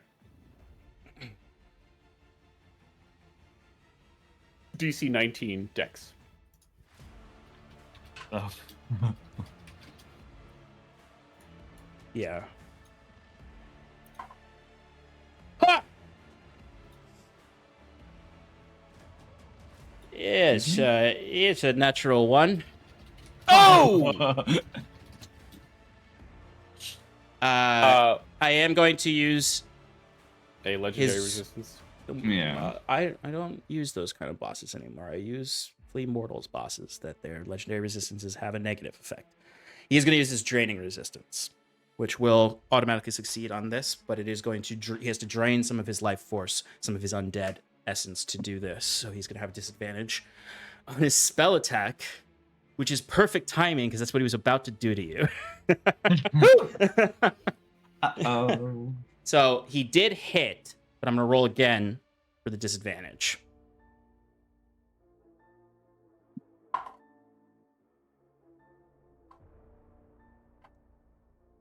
Okay, so that is 17 16 is to my hit? AC. 17 is my AC. Bruce. Once again, you keep yourself from getting absolutely obliterated by this mage lich. Okay, so triggers the trap. The spectral, or I don't know how the trap attempts to snare it and pull him upside down. He spectrally moves through it as it drains some of his essence. He comes up, tries to grab you by the throat, but the magic just doesn't take place, and he grows angrier and angrier at this as he's going to use his second action attack to do something else.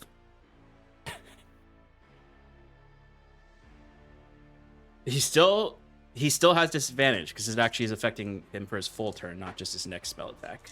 Oh. Woo. I don't think a 12 is gonna get No. ya. Nope. 17. That bark skin. You are not magically drained. As I imagine he's... Bruce is like smirking just a little bit. Oh even though shoot! Wait. No, I'm gonna hold firm on that he misses here, but technically it was a straight roll because he had advantage on you because you're restrained. But that's okay. I will spare you, Bruce, in this moment. As this undead mage is just, there's something about you, Bruce, that is enraging him, but also protecting you. Which brings us to Jacquette's turn. Okay. Can I go under where the scaffolding is? You can, yes. All right, so Jacques, I think, is going to climb down and go further away from this guy, underneath the scaffolding. All right. If possible. Yeah, yeah, like 30 feet back that way. And then take the hide action. Okay, give me your stealth check. 29. 29. That is, you are going to get the benefits of your stealth.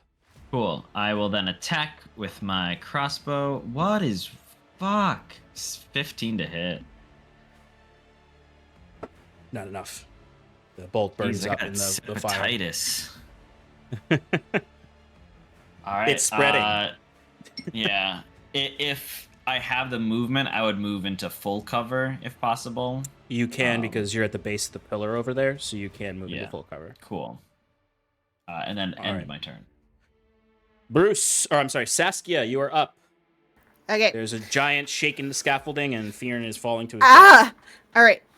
Bruce, first, you're on deck. First question: how far away is Fearn? Well, you need to get to the edge to look, because you don't know how far away he is. He started to fall. Let me move that. Yeah. So you are... I'm Wile E. Coyote floating in the air right now. Yeah, you're up here. Yep. Fearn was here and fell to the side. The issue is that there's pillars and stuff, so you don't have direct line of sight of how far down he's fallen. You can surmise he's probably fallen at least 30 feet. Okay. Well, then that answers my question. Mm-hmm. I will scream in rage as free action. And then... You don't get the benefits of rage. Darn. But then I will use my... actually, how far away is the giant shaking the rafters below, and that's affecting me up at the top, or is it shaking directly below me? It's directly below you. Okay. I didn't move him before. That's okay.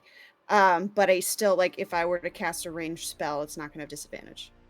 Correct. He's not in melee range with you. Cool. All right, so I'm actually, instead of Eldritch Blast, I'm going to cast Witch Bolt. Ooh. Because... well, I'm going to roll the hit first, so I don't want to spoil the fun. 19. That hits.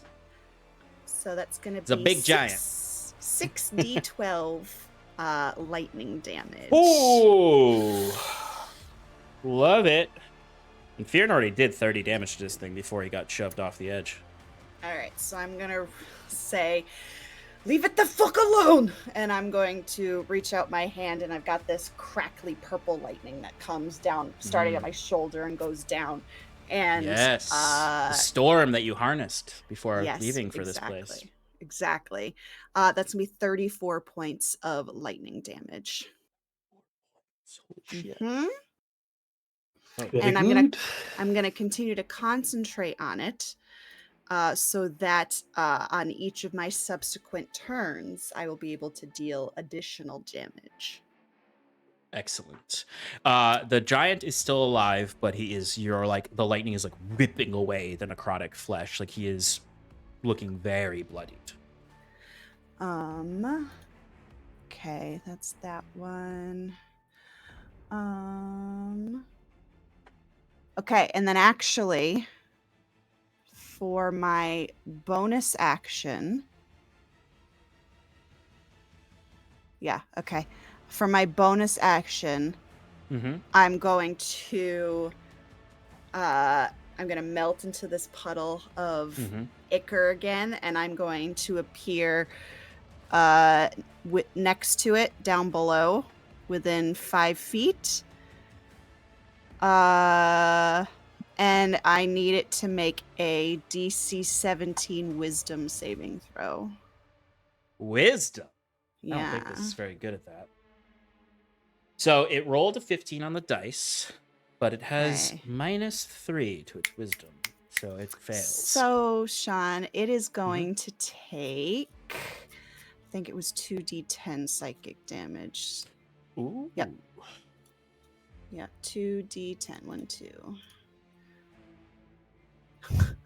10 points of psychic damage. 10 points. Mm-hmm. Is still alive. Damn it! That was a pretty awesome combo there as you... Yeah. The lightning is ripping away its flesh as you appear in a burst of purple energy as it takes the psychic damage and the lightning Yeah, well, arc now is I'm still within connected. stepping distance of a fucking giant. That is correct. But you know what? It was worth it. Anything else? If I move, it's going to be an opportunity attack. Correct. Do I risk it? Do I risk it so that it doesn't? Yes, I'm going to risk it. I'm going to move 30 feet. Back it up. Back it up. Away from this fucker. Miss. All right, let's see if it hits you. Miss. Natural 1. I was gonna say it probably has disadvantage because of my sap. No, it doesn't. Because it would have had that disadvantage on its attack against the rafters. The wall. Okay. All right, that's it. That's all I got. Bruce, you are restrained and withstanding the full force of a lich. Oh god. You are the tank tonight, Bruce. I am the tank. Yeah, so can I get out of this if I use an action? Let me look real quick. Or what is the criteria for getting out of this?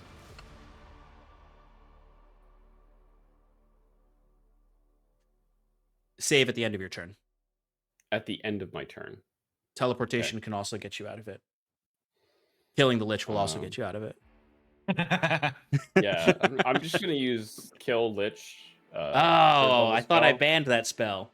Yeah, well, it's updated in 2024 rules.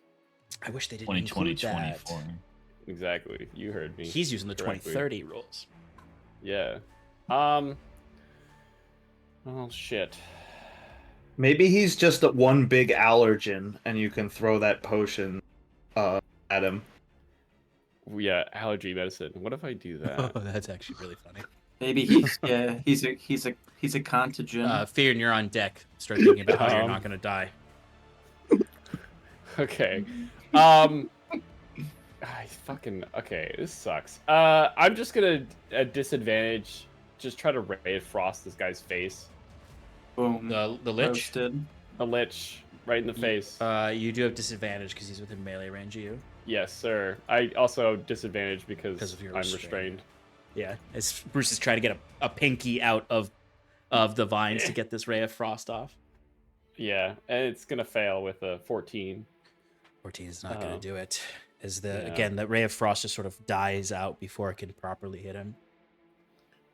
He smiles at you at this, like as much as he's angry and he's failed every attempt to kill you. The fact that you can't even like get the spell off to him is at least satisfying him in that moment. I believe that, and it's making me sad. I'm gonna yeah, I think that's it. I don't have any more. I can't yip because I used all my yips. And I'm just gonna end my turn and go ahead with the dexterity saving throw. Go for it. Oh, that's an 8. Not getting out of there. You are still restrained. All right, Bjorn. Yeah. Hello. Top of your turn, you fall another 30 feet. You are 60 feet down from the edge. Well, actually, technically, you're 40 feet down from the edge because you fell from the rafters, which was a little higher. And you're 40 feet from the edge. As you're falling, you actually see on the wall is that undead lycanthrope who did like catch himself on the wall because they do have a climbing speed. And it's just like slowly bringing itself back up. While I'm falling in my turn, can I grab onto him? Give me a grapple check. Yeah. Come on, Bjorn. Okay, so here we go. I guess this is a regular first, right? What's that? It's So- Yeah, it's an unarmed strike, and then you roll the save.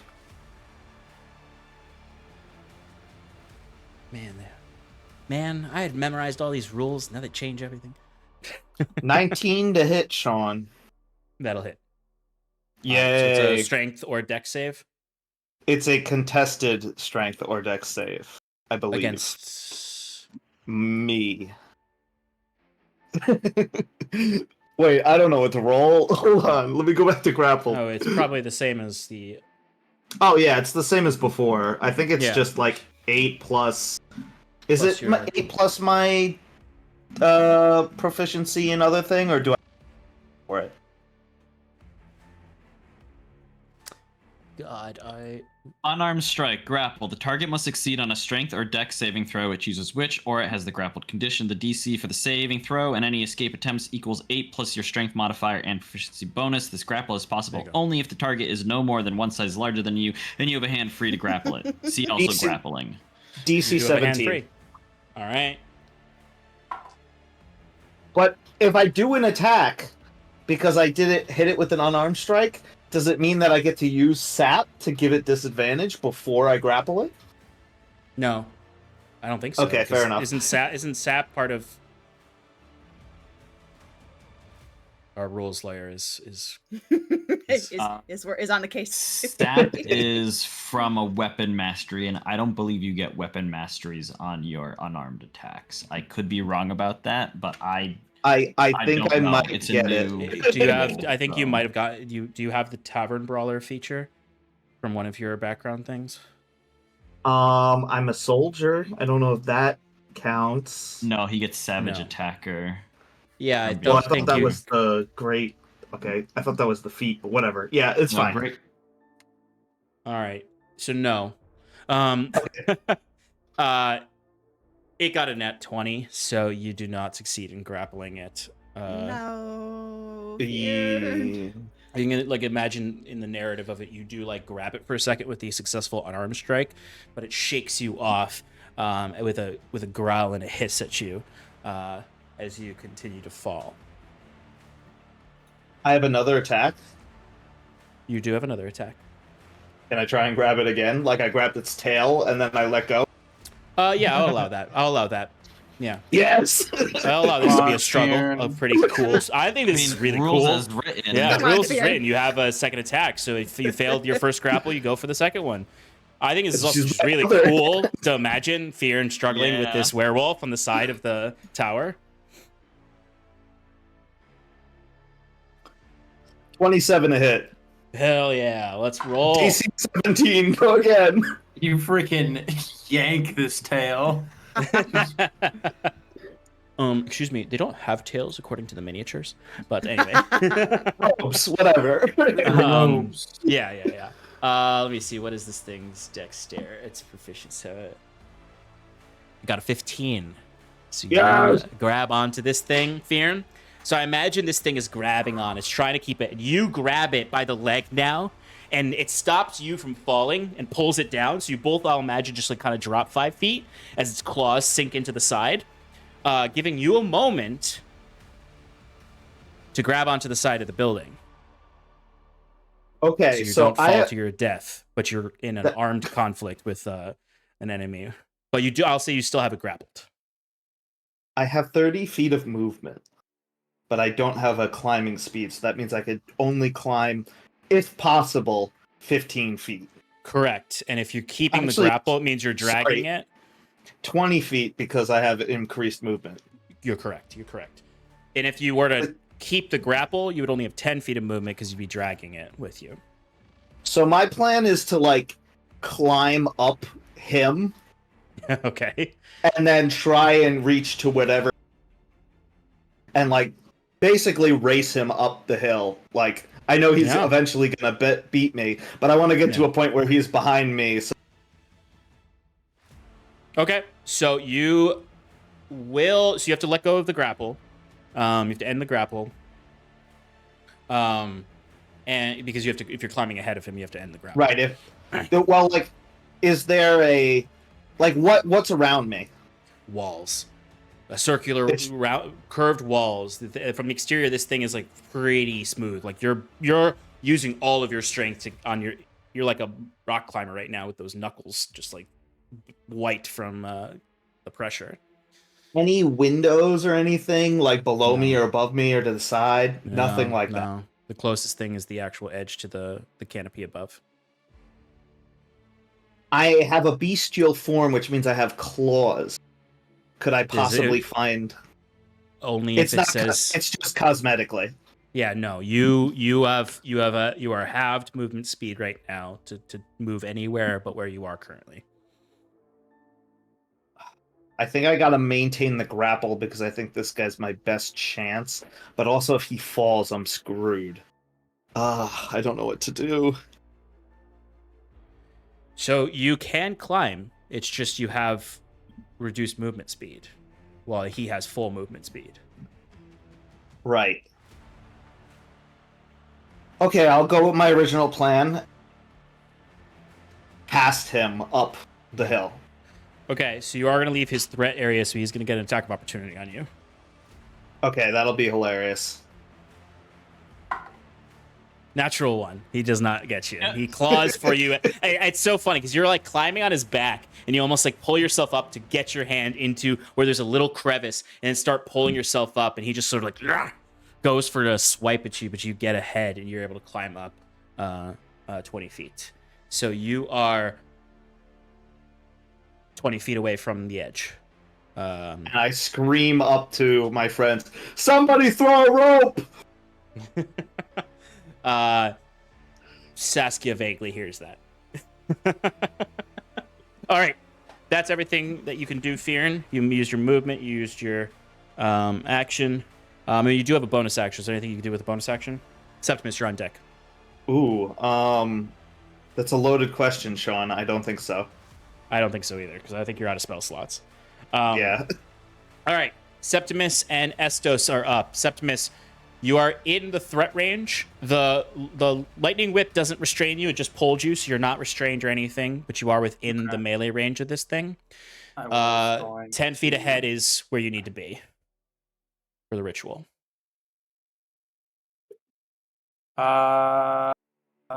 This thing looks dumb, right? It's dumber than the Lich. I'm not actually asking you. I'm asking the It's fairly mindless. It's a little bit smarter than the zombies you've encountered, but it is fairly mindless. Yeah. I'm going to cast command on it and attempt to tell it to flee. Okay. Wisdom saving throw.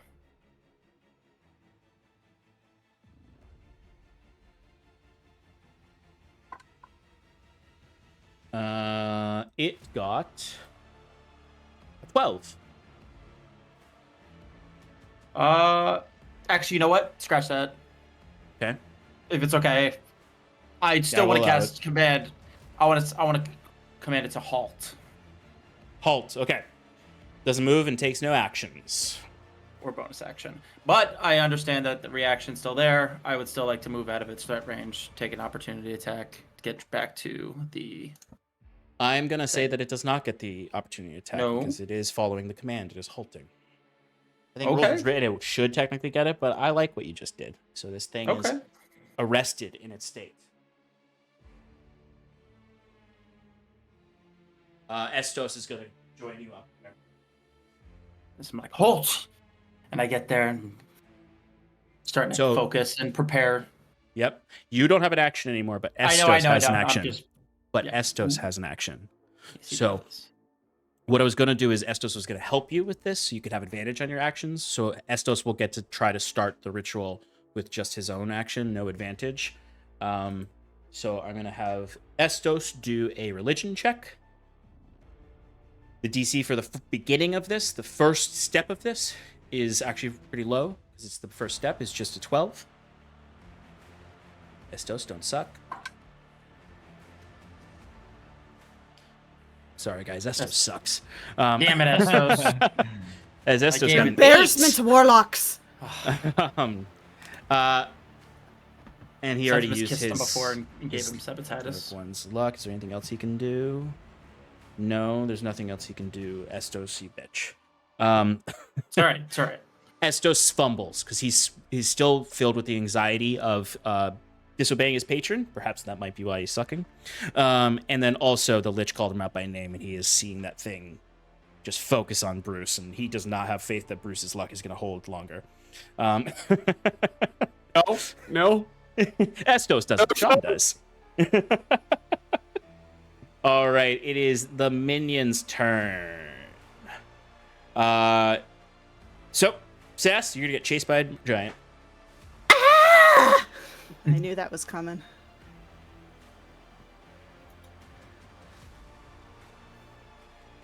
And he's gonna go for his 2 attacks on you. Oh my god. First one is, I don't think it's gonna hit with a... Yeah, no, 11's not gonna hit. Nope. But an 18? Yeah. Okay. Don't do too much damage, Sean, okay? Not too much. No promises. So that's gonna be 11 bludgeoning damage. And that's it? Nope. He picks Damn you it. up. You're grappled. Okay, well, I would like to use my reaction, please, to Hellish Rebuke! Do it. Do it. Busts his ass up. Spells. Tries to grapple you. He's gonna get the fire. He's, gonna get the fire, which is gonna be 60-10 fire. Well, wait, he needs to make a dex saving throw. He's not very dexterous. He got a 0. All right, so that's gonna be, that was a shit roll. 29 points of fire damage. How do you want to kill this thing? Oh shit! So it goes to pick me up, and I say, absolutely fucking not. And I will just like reach out my hands, and this like ghostly green fire erupts from it and just burns it right in its fucking face. It melts away as most of its flesh was rendered useless by the lightning before, as Sass has elementally fucked this giant. Hell yeah. It basically is just a pile of smoking bones now on the ground. Great. Okay. I have 11 hit points, y'all. Theron, behind you hear... Oh, reaction? Petrifying whale, make a wisdom saving throw, please. Oh, you guys are using the items I gave you. Well, I gave him that item. So. Yes. It's all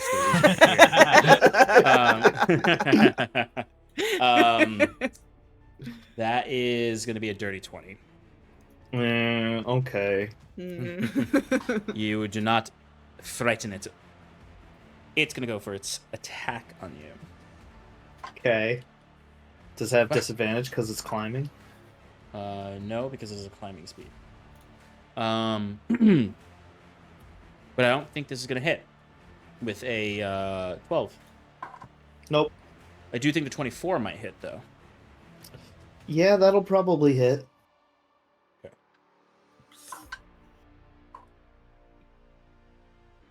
11 slashing damage. Owie. And 7 lightning damage. All right. Okay. Thankfully, it's a lesser one, so it didn't feel as much as the other one can. All right, that is the minion's turn. It is now the Lich's turn.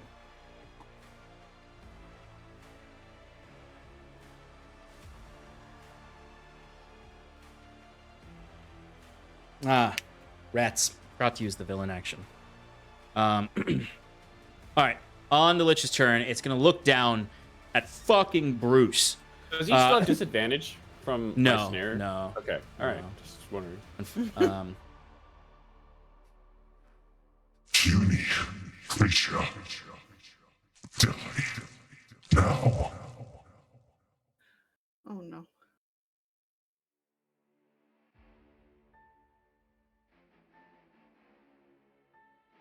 A word pill. That's what I No, thought.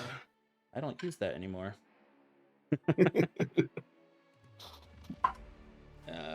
does have advantage use because you're restrained. Light.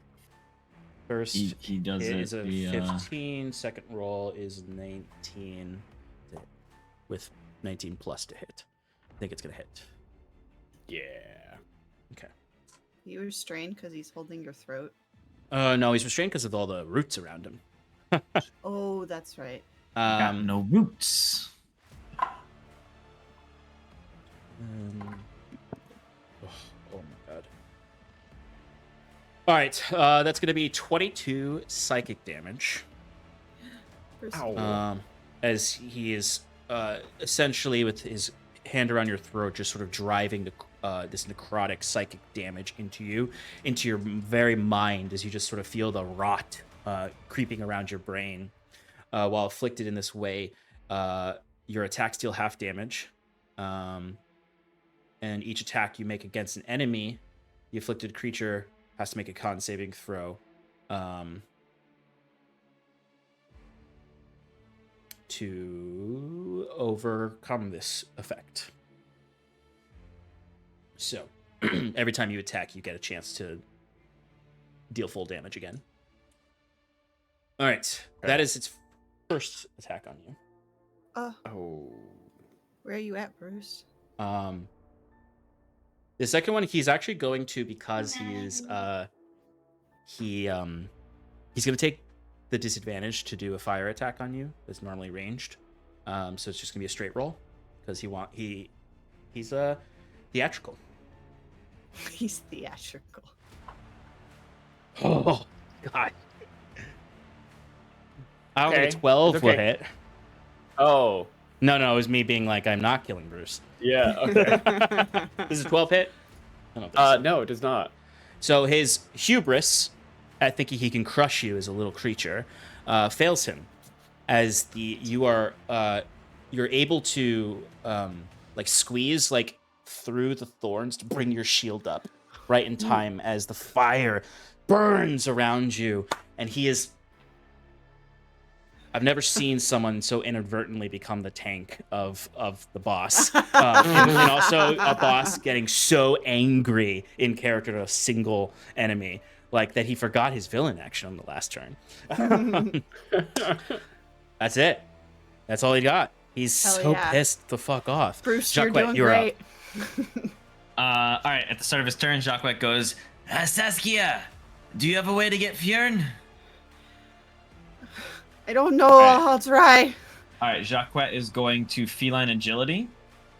He is going to move 60 feet across the battlefield. Does that get me to the edge? Probably not, but... It gets you pretty close, though. Gets you. All right, bonus action dash to get to the edge. You're able to get to the edge. Utilize action to throw a rope down to him, unless you count that as a free action. I do count that as a free action. Oh, okay, cool. Jacques gonna throw the rope down to Fjern, and then he's going to take aim and fire at the werewolf. Nice. Go for it. Do I get advantage because I'm above him? No. Yeah, that's fair. I also forgot to have the other werewolf take its turn. So that'll happen after this. Aww. No, he doesn't get a turn. Remember, he's halted. Never mind, you're correct. That's why I didn't take his turn. Are you sure about that? Yeah. That's a 28 to hit. That'll fucking hit. Is Fjern within 5 feet of this creature? He is, because it Okay, ran up cool. to attack him, so you get sneak attack. Sneak attack.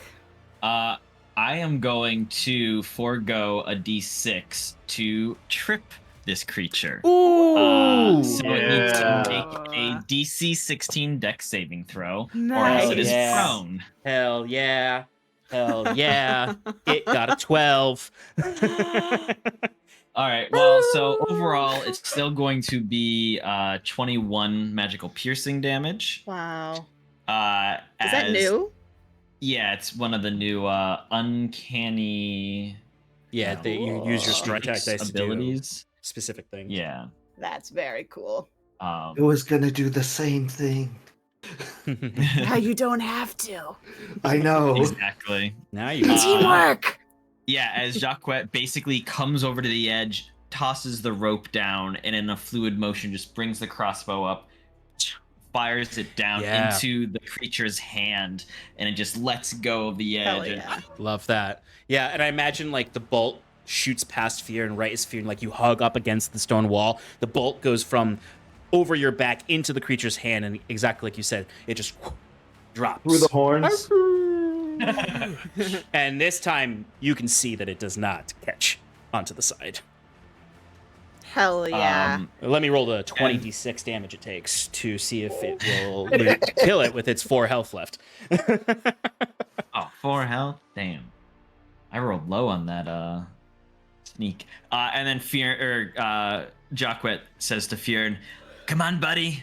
We've got some more fun up here for you." And then any leftover movement I have, so I have a total of 120 to use. You use 90, back. I believe. Okay, then I will use 30 to move I'm back sorry, 85 towards you used. the 85. brazier. Okay. Basically to cut off, to be in full cover from the... Yep, you are currently bad. in full cover from the lich. And that ends my turn, folks. Thank you. I'll be here all week. Love it. Saskia, you see all of this happen in front of you as it is now your turn. There's just the werewolf and the lich left. All right. I blow a kiss to Jacquet. You're wonderful. I know. Let's see. How far away am I from werewolf? It doesn't matter. I'm gonna Eldritch Blast it. Doesn't matter. 20 feet from him. I don't know why I asked that. I'm not getting in melee. Yeah, blast him. Blast him. Blast Oh, wow, I him. just realized no one has actually attacked this one yet. Go out there, blast him. All right, first one. Oh, 17. I don't That'll think that hit. hits. Oh, it does? Yeah, this guy doesn't have a bunch of armor. on or Yay. anything. He's just a 13 zombie mage. points of force damage. Love and it. the second one, natural 20, baby. Yes. So that's gonna be. I always forget this. Do you it's max on the die plus the modifier, or just max on the die? Max on the die, and then you roll as normal and add the modifier. Okay, well, ignore this roll because I need to get rid of that 2d10. Yep. So this one's gonna be 1. Okay, so that's gonna be 20 points of force damage. Love it. And then let's see. Action. Yeah, Rage. that's not gonna work. Yeah, bonus action rage. Ah! Um, Sorry, I hit my hand on my microphone again. It's okay. I would Appreciate like that. to. It's not okay. I would like to. Bruce, you're on deck.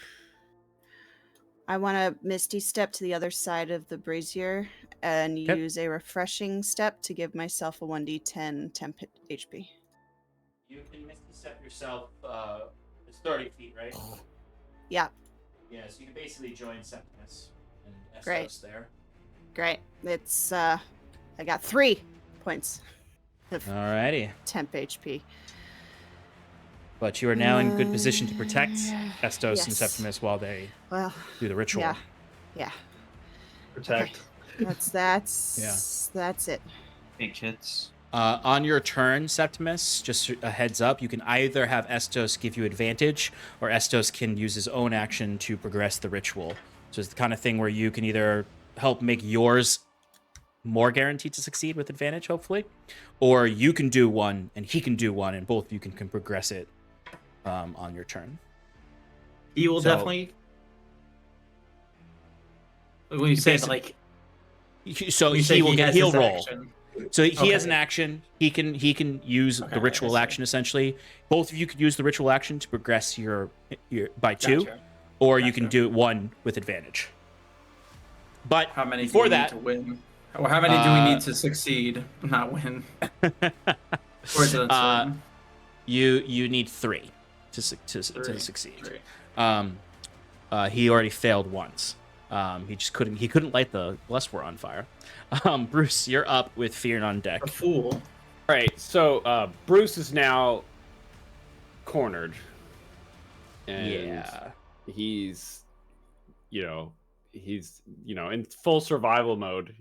He's got a splitting headache after that 22 psychic damage, and he's fully restrained. He's going to reach into his bag, really tightly, and he's going to attempt to arm and set off his trap that he has made previously. Okay. Which trap is this? So I didn't express what trap I made to you, but I have it written down, and it's a restraining trap in a 10-foot cube. Okay. So right. The way I'll describe it is if I throw it on the ground and I arm it, it sets off a bunch of these wound up bolas come out flying and just wrap around every adjacent enemy. All right. So what's the saving throw? It's a DC 19. I guess dexterity.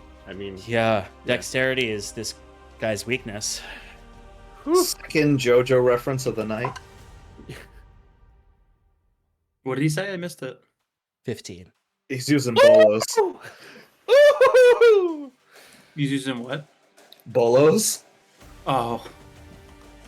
So, as this trap goes to restrain this lich, in his eternal fury at this little kobold, he drains more of his undead essence to resist the trap and prevent himself from becoming entangled.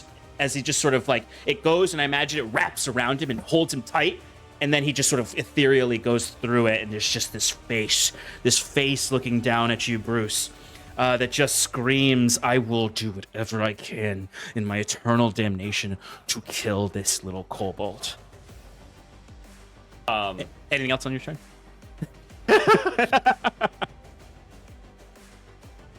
Bruce is gonna I don't know, still he's just gonna be biting his lip to the point where blood is rushing down, and he's going to. Oh, I can't do that. Never mind. I'm not gonna do anything. Yeah, I guess I'm just wrapped in thorns and now bolas. Yeah, and as you're restrained by yourself and the lich, you can make the dexterity saving throw to get out of at least the lich is restrained, and obviously you can get yourself out of your own. Well, that's still a 9, so okay, you're still stuck in a bundle of rope and thorns now. But at the end of your turn, the lich is going to use its villain action, and it is infuriated as you just hear it shout out, "Enough!" As it will drift away from you, Bruce, to go a little bit more central.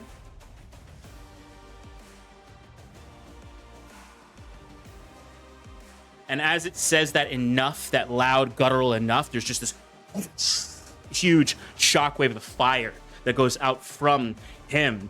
But as this fire comes over each of you, you notice that it doesn't necessarily burn you. But you feel every magic item in your possession begin to burn. I need you all... Let me check for Jacques. Wait, does this mean I'll lift my curse and I'll have... Everyone give me a wisdom saving throw. Oh. Me too? This might, yes. No, actually, no, sorry. Fear, not you. Not you. Ooh.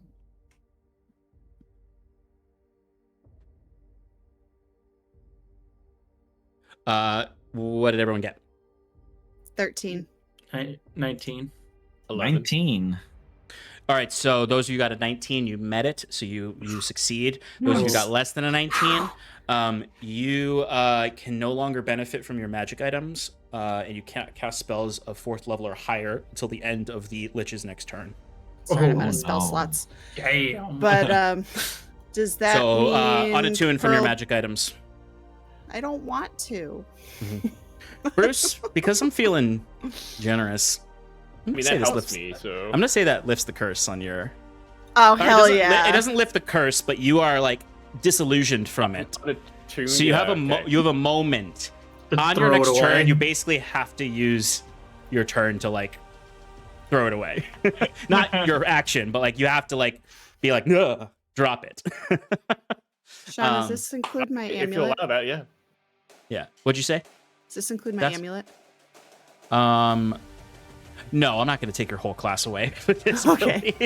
Okay. I'm That's what I'm attuned I'm to. going to turn you into a commoner this next round. Just checking. Got to follow the rules. All right. Fearn, you are up with Septimus on deck. So Fearn, you can climb up now.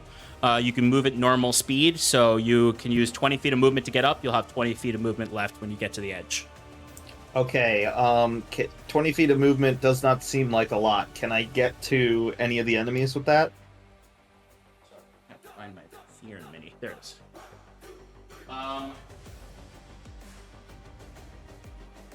No, it would get you basically there. You'd be about 20 feet away from the closest enemy.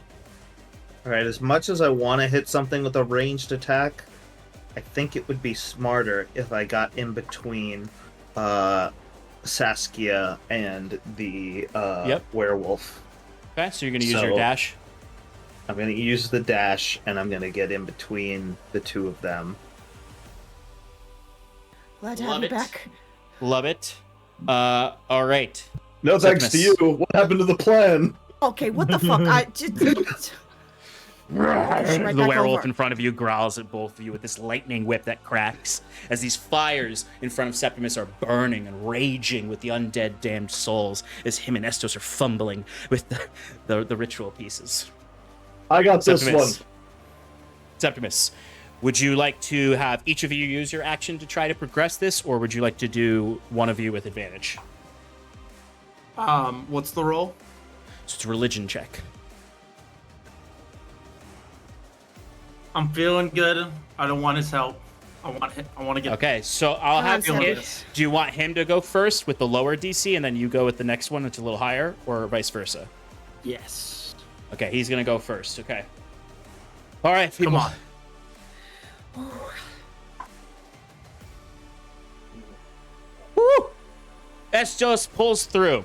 He gets the channel set up. He attaches it properly. The whole thing is connected now to the brazier. Septimus, start the ritual. Religion check.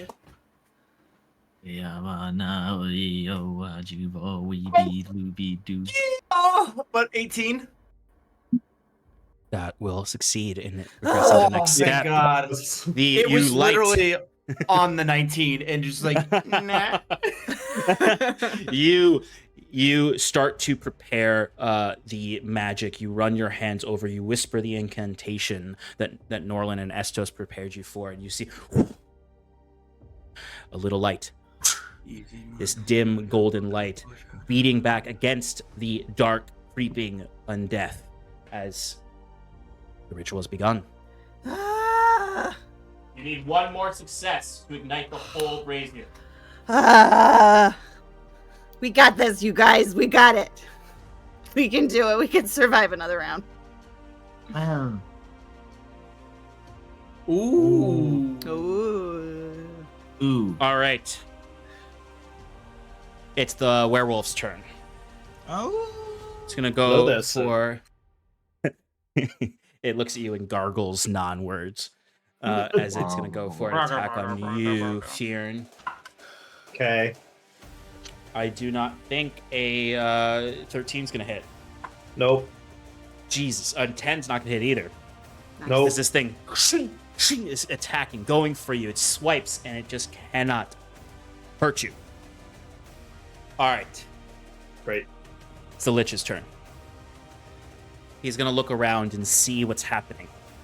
Does he have disadvantage on things? He does. He has disadvantage on all of his spell attacks. He's going to look around and see what his foolishness has caused. Most of his minions are dead. The ritual has begun. No. No. You will not succeed here. The fuck we will.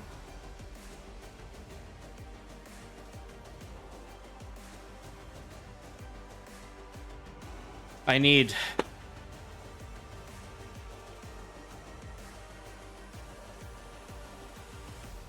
everyone except for Bruce to give me strength saving throws. Oh no. Oh no, this is not gonna go well. It's not bad, but I don't think. Wait, that's even. Not you, Jacquet. Sorry, not you, Jacquet. Okay. Did I say except Bruce? I meant to say except Jacquet. Bruce, you do need to make the strength saving throw. Okay. Sorry, that my brain just completely changed the people. It's everyone but That's fine. Jacquet. Sean. Yes. Yes. If I may. I rolled an 8. But Okay. with the new feature, I haven't done this yet. As a human, I get heroic inspiration once per long rest. Can You I do, use it for yes. that? Absolutely. I'm going to Come on, expend Seppi. it for that. Please. Oh. 13. It's okay. I had advantage and I rolled terribly too. All right. Anyone get 19 or higher? No. Okay. Oop, wrong dice. Rolled the highest out of all of us, and it was only a 16. God. This might be it for Saskia, y'all.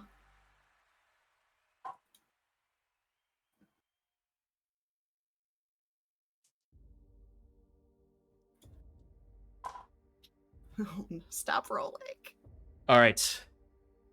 He screams. Sean, this. before you Yeah, tell us what happens, what was the DC? 19. Okay, never mind. Okay. He, from his hands, start to stream out these spectral tendrils that rush out to all of you. These golden thorned roots that also burn with the undead fire, and it goes and it pierces each of your chests. And you feel that feeling that you felt in the previous chamber of just sort of the rot filling your body, as little small roots writhe through your flesh to your bones, Oh, I hate that.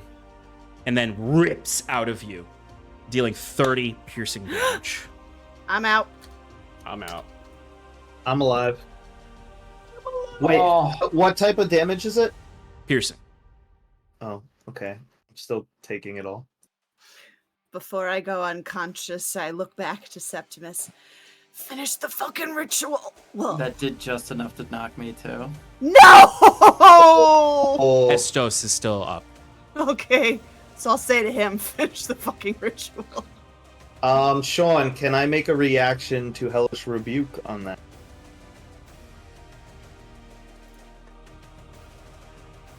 Because it's... Is that any damage you take or something? Yep. Yep. Creature Yeah. that damages you, yes, you can Hellish Rebuke it. Okay, dexterity Dex saving save. throw, please. That is DC not a 13. He fails. Oh, cool. I didn't expect that to work. The question is, it's a Fiendish Legacy spell. So, what level is it? The first, the normal. Yeah, it's Okay, baseline. yes. It'll be in your spells. Mm-hmm. Okay, 2d10. For 4 fire damage. Take that. All right, it doesn't deal quite enough, he's got that fire shield still, so it only deals 2 damage. Amazing. As the fiendish flames lick against this undead champion. But that was his turn. Jacquet, you are up. Septimus is like fallen down and is slowly going to an unconscious state as he holds on to the ritual, with Estos trying to support him as he's collapsing, and Saskia and Bruce have both fallen unconscious. All right.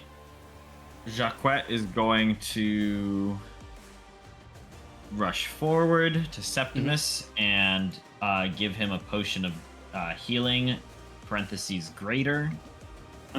Ooh. Love He it. is Excellent. going to heal a total of 14.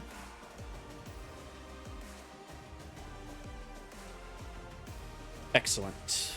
As Jacques runs over and slides, catching Septimus before he can even hit the floor. And Jacques unceremoniously pops the cork out, shoves it in his mouth, and says, "You're not allowed to go down yet, fucker. You still have a job to do." And then once it's in him, he just smashes the glass on the floor and gets him back upright. And it's an action to apply to someone else. To apply to someone else, yes. How much movement was that? That was 20 feet of movement. All right, then I am going to use a dash to. Oh. Yeah, sorry. I had moved you to try to. It would have been 30 feet to where I had you. It's 20 feet there, which is the shortest distance between you and Septimus. Okay. 10 feet wouldn't get me behind the bull, would it? 10 feet would get you. I would say it would get you half cover. And then chance to hide. Yeah, totally. I'll give it to you. You're hidden just enough. This guy's pretty distracted too. 27. You are hidden. All right, cool. Thus I end my turn. Saskia, give me a death saving throw. 18. 1 success. Bruce, give me a death saving throw.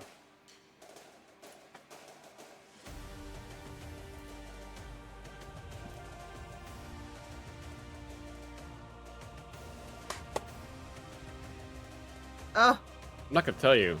Oh. Oh, we can all see it. You can see it. I have one there. I love you've done this before too, where you're like, I'm not going to tell you, and we all look at it. No, last time I said it right. I think. I'm pretty sure. Well, yeah, you should set it to DM only, I think. Yeah, I forgot that's what I forgot to make that switch. So, we're not going to tell you at home. But you can probably guess. All right. Sheeran, you're up. Septimus on deck. How hurt does this werewolf look like he took some hits, or? Yeah, he took some Eldritch Blasts from Saskia. Okay, I guess I'm going to have to hit it, because that's what I do. I hit things. Finish him. Oh, also I want to reiterate or iterate for the first time that I failed the concentration check for that last attack, which means that I no longer have Guardian of Nature up. Which means I no longer have advantage, but I'm still enlarged because that's an effect of a potion. Correct. And that 22 will hit. Cool, thank you. So, this. Plus this. Plus this. Oh god, I pressed the wrong button. Here we go. Okay. So that's gonna be 26 damage. Ooh, that hit it hard. It is still up though. It's looking rough. From me hitting it, I'm going to use the Maul's Topple ability, which requires it to make a con saving throw, please. He fails. Rolled a 3 on the dice. Okay, great. Which means that he is now prone, which means I have Gives you advantage on my next attack. Fuck it up. And by fuck it up, I mean roll 2 nat 1s. Yeah, sure.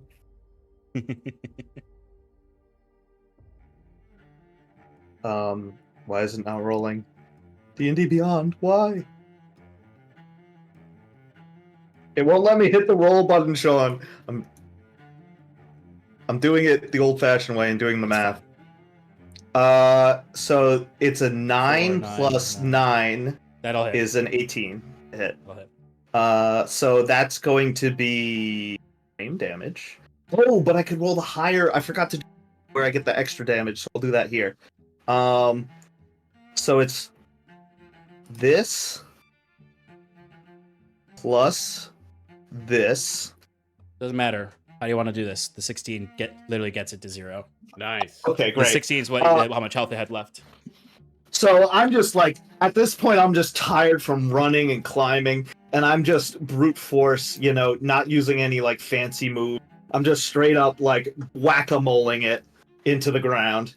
And after it perishes, I get an extra attack because of Savage Attacker, because I could use a bonus action to get my second another attack. Yeah, you can run up and attack the Take Lich. that over to the Lich.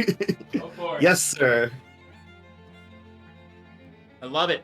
And Other than the fact that Saskia and Bruce are unconscious, there is this kind of like turning of everyone towards this Lich. oh, I got a 19, which makes a 28 to hit, but I really wanted it to be a 20. That'll hit. Okay. My favorite thing in the world is the fact that this is the first actual melee attack against the Lich. The fire shield will actually do something. I almost hit it in the beginning, and then you made it teleport me across the map. That's true. That is true. So I didn't have to use the thingy. You didn't let me finish, so that means I could use it now, right? Yes, that's true. So that's gonna be I gotta roll it again. Fear, you're gonna take 12 fire damage. Okay, well, give me a second here. Seppi, you're on deck. 13 and 9 is 22, or I could do 23. So I'll take the 23, and then I add an extra d4 because I'm big. Yeah. What did I say? 24? So that makes it 27 damage for the You Lich. shatter the fire shield on it as you see the flames go out across his body.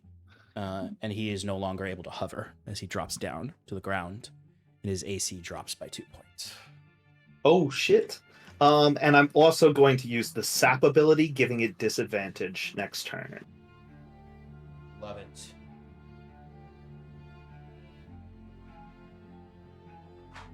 Alright, anything else, Fear? I think I'm spent.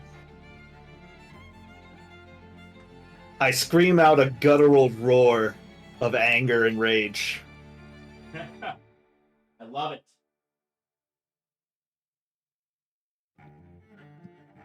That's our boy. Go get him, Fjern. Septimus. That's Let's me. go, Seppi. You need one more success. I would like Estos to give me advantage. There you go. You have advantage on this religion check. Fuck it up. Here we go. Okay. Sorry, Sean, how much fire damage did I take? Was it 12. 10? 12. 12, okay. It's halved because I'm rather resistant. You got it. Sir, Yes. that is a 22. Yes! Waiting all fucking night to do this. Ooh, ooh, ooh, ooh, ooh. Yeah! Ooh, hell yeah. Oh, my eyes. The flames shoot through the channel, and you can see sort of these like runic shapes form all around as sort of the full might of the magic is taking hold. As you can also see at the same time, the Lich is looking diminished just from fear and shattering that shield, and then he looks and there's this horror on his face as this sickly green energy is replaced by this golden fire whipping up into the air. And you can see he was about, at the end of your turn, if you did not succeed, this was going to be it. He's going to use his final villain action, which would have absolutely taken you guys out for the most likely. Sean. It might still. Yeah. Yes, Septimus. So this is the last thing I need to do. I'm about to finish the ritual, or You finished the ritual just now. okay, it involved. Oh, I see. Got Yeah. it. Yes. Is there anything else you'd like to do, Michael?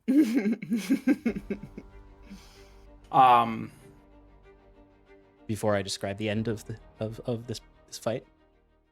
I guess I'm asking, can I burn something in it to influence the fire? Of course you can. Of course you can.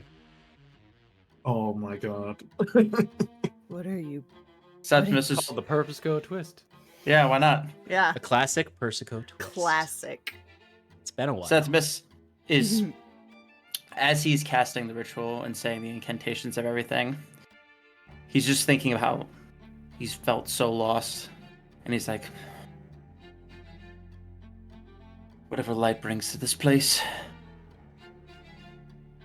it needs to be your light. Oh, please whisper to us.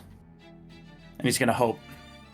As he's going to take his own holy symbol and put it into the fire.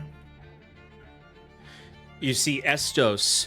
He grabs the locket that he has on his thing as he rips it off, and part of the robe falls off, and he'll throw it in. What are you doing? As it, the blessed wart consumes it in a radiant energy. As the fires shift. Oh shit.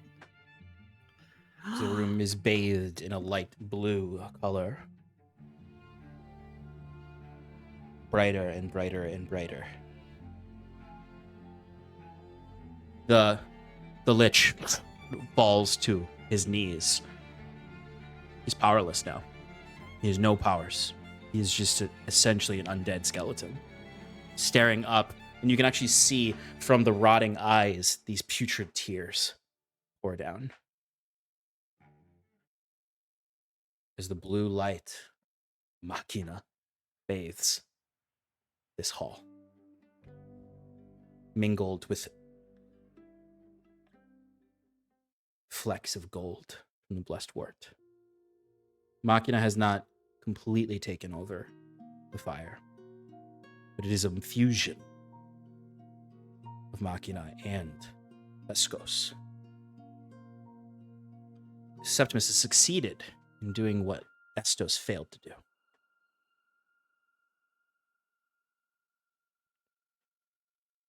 The lich is essentially harmless now. Bjorn just puts his mace on the lich's shoulder. What have you done? What have you done? Flames! Flames! No!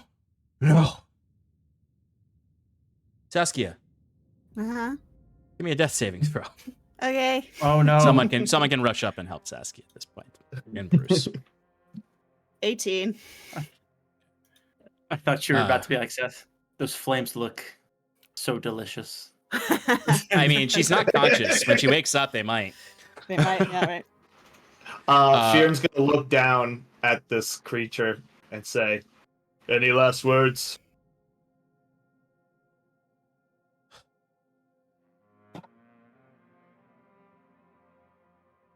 The shadow.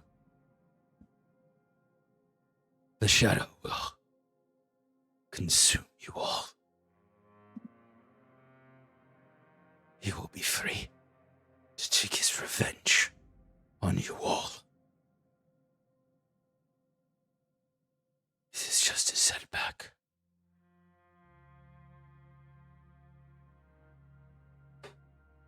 Jacquet is over by Saskia, popping off one of his healing potion tops to shove it in her mouth as he goes, "Shut him up for good, Fjern.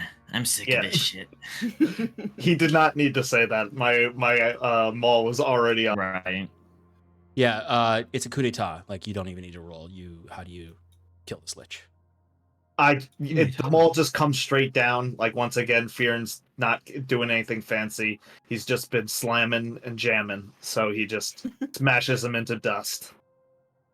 This once frightening, extremely powerful undead wizard is now just a corpse on the ground with smashed. And I hand. walk over to Bruce and I give him my potion.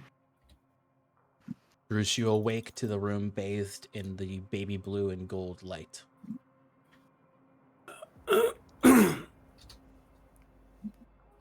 What the fuck? Septimus. As your friends start to recover all around you, you look up. The gleaming light. Machina. You feel enraptured by it.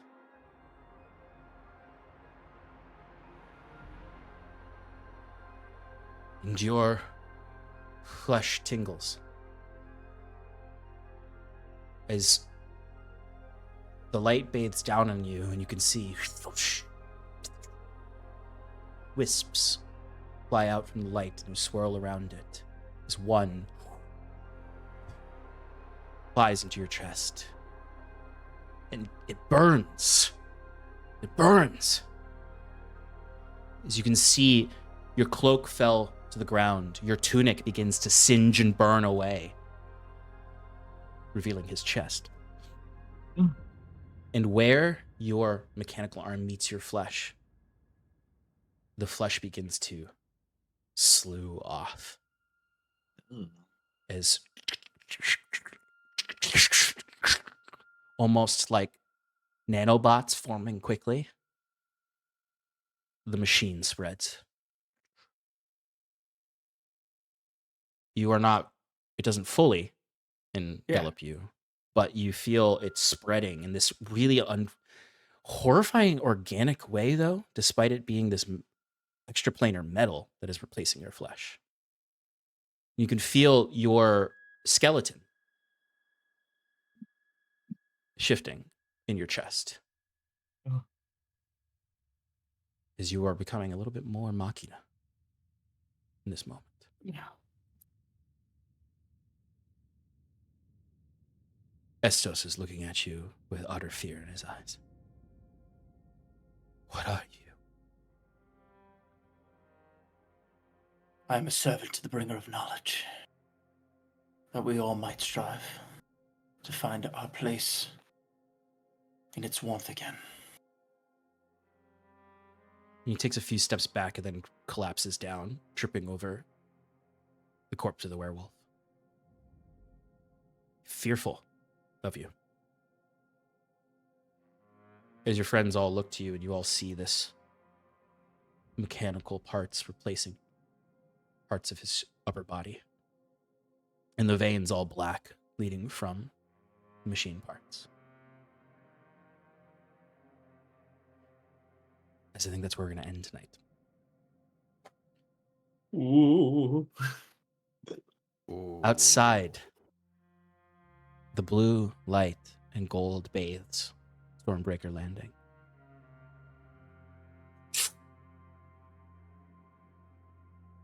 As scintillating flecks fall, like ash, like sparks from the fire. Gold amongst the bathing blue light, as one just lands amongst the rotten blood, and it just all begins to burn away. Undead slowly look up, the light reflecting in their their obscured, grayed over eyes. The fleck hits it in the face, and it just melts away. Norlin steps out from his hut, a look of awe on his face as a fleck lands in his palm, and he looks up to the blue light. Sal steps out behind him, looking up.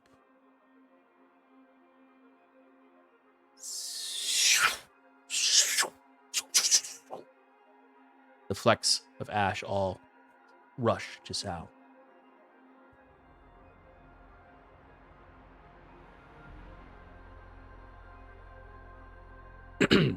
As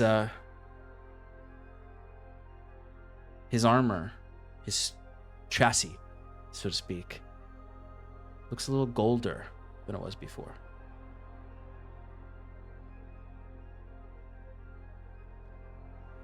But nonetheless, regardless of the corruption that Septimus has done to this, you have succeeded in freeing Stormbreaker Landing of the creeping rot and the hold, the whatever was corrupting the roots here.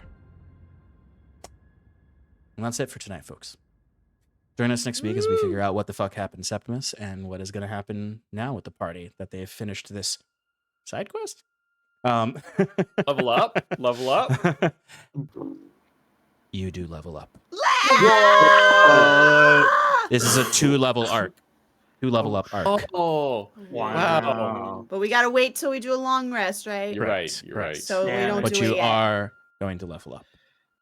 Oh Yeah. my god. All right, friends. For the last time now, I'm going to say goodbye. Good night. Thank you for joining us wherever you are in the world, on the YouTubes, the Twitch, the wherever. Hopefully you enjoyed that intense fight with some pretty interesting mechanics that were pretty fun. I really enjoyed Fear and fighting on the side of the tower. But that's it for us. Thanks for joining us. Good night. Goodbye.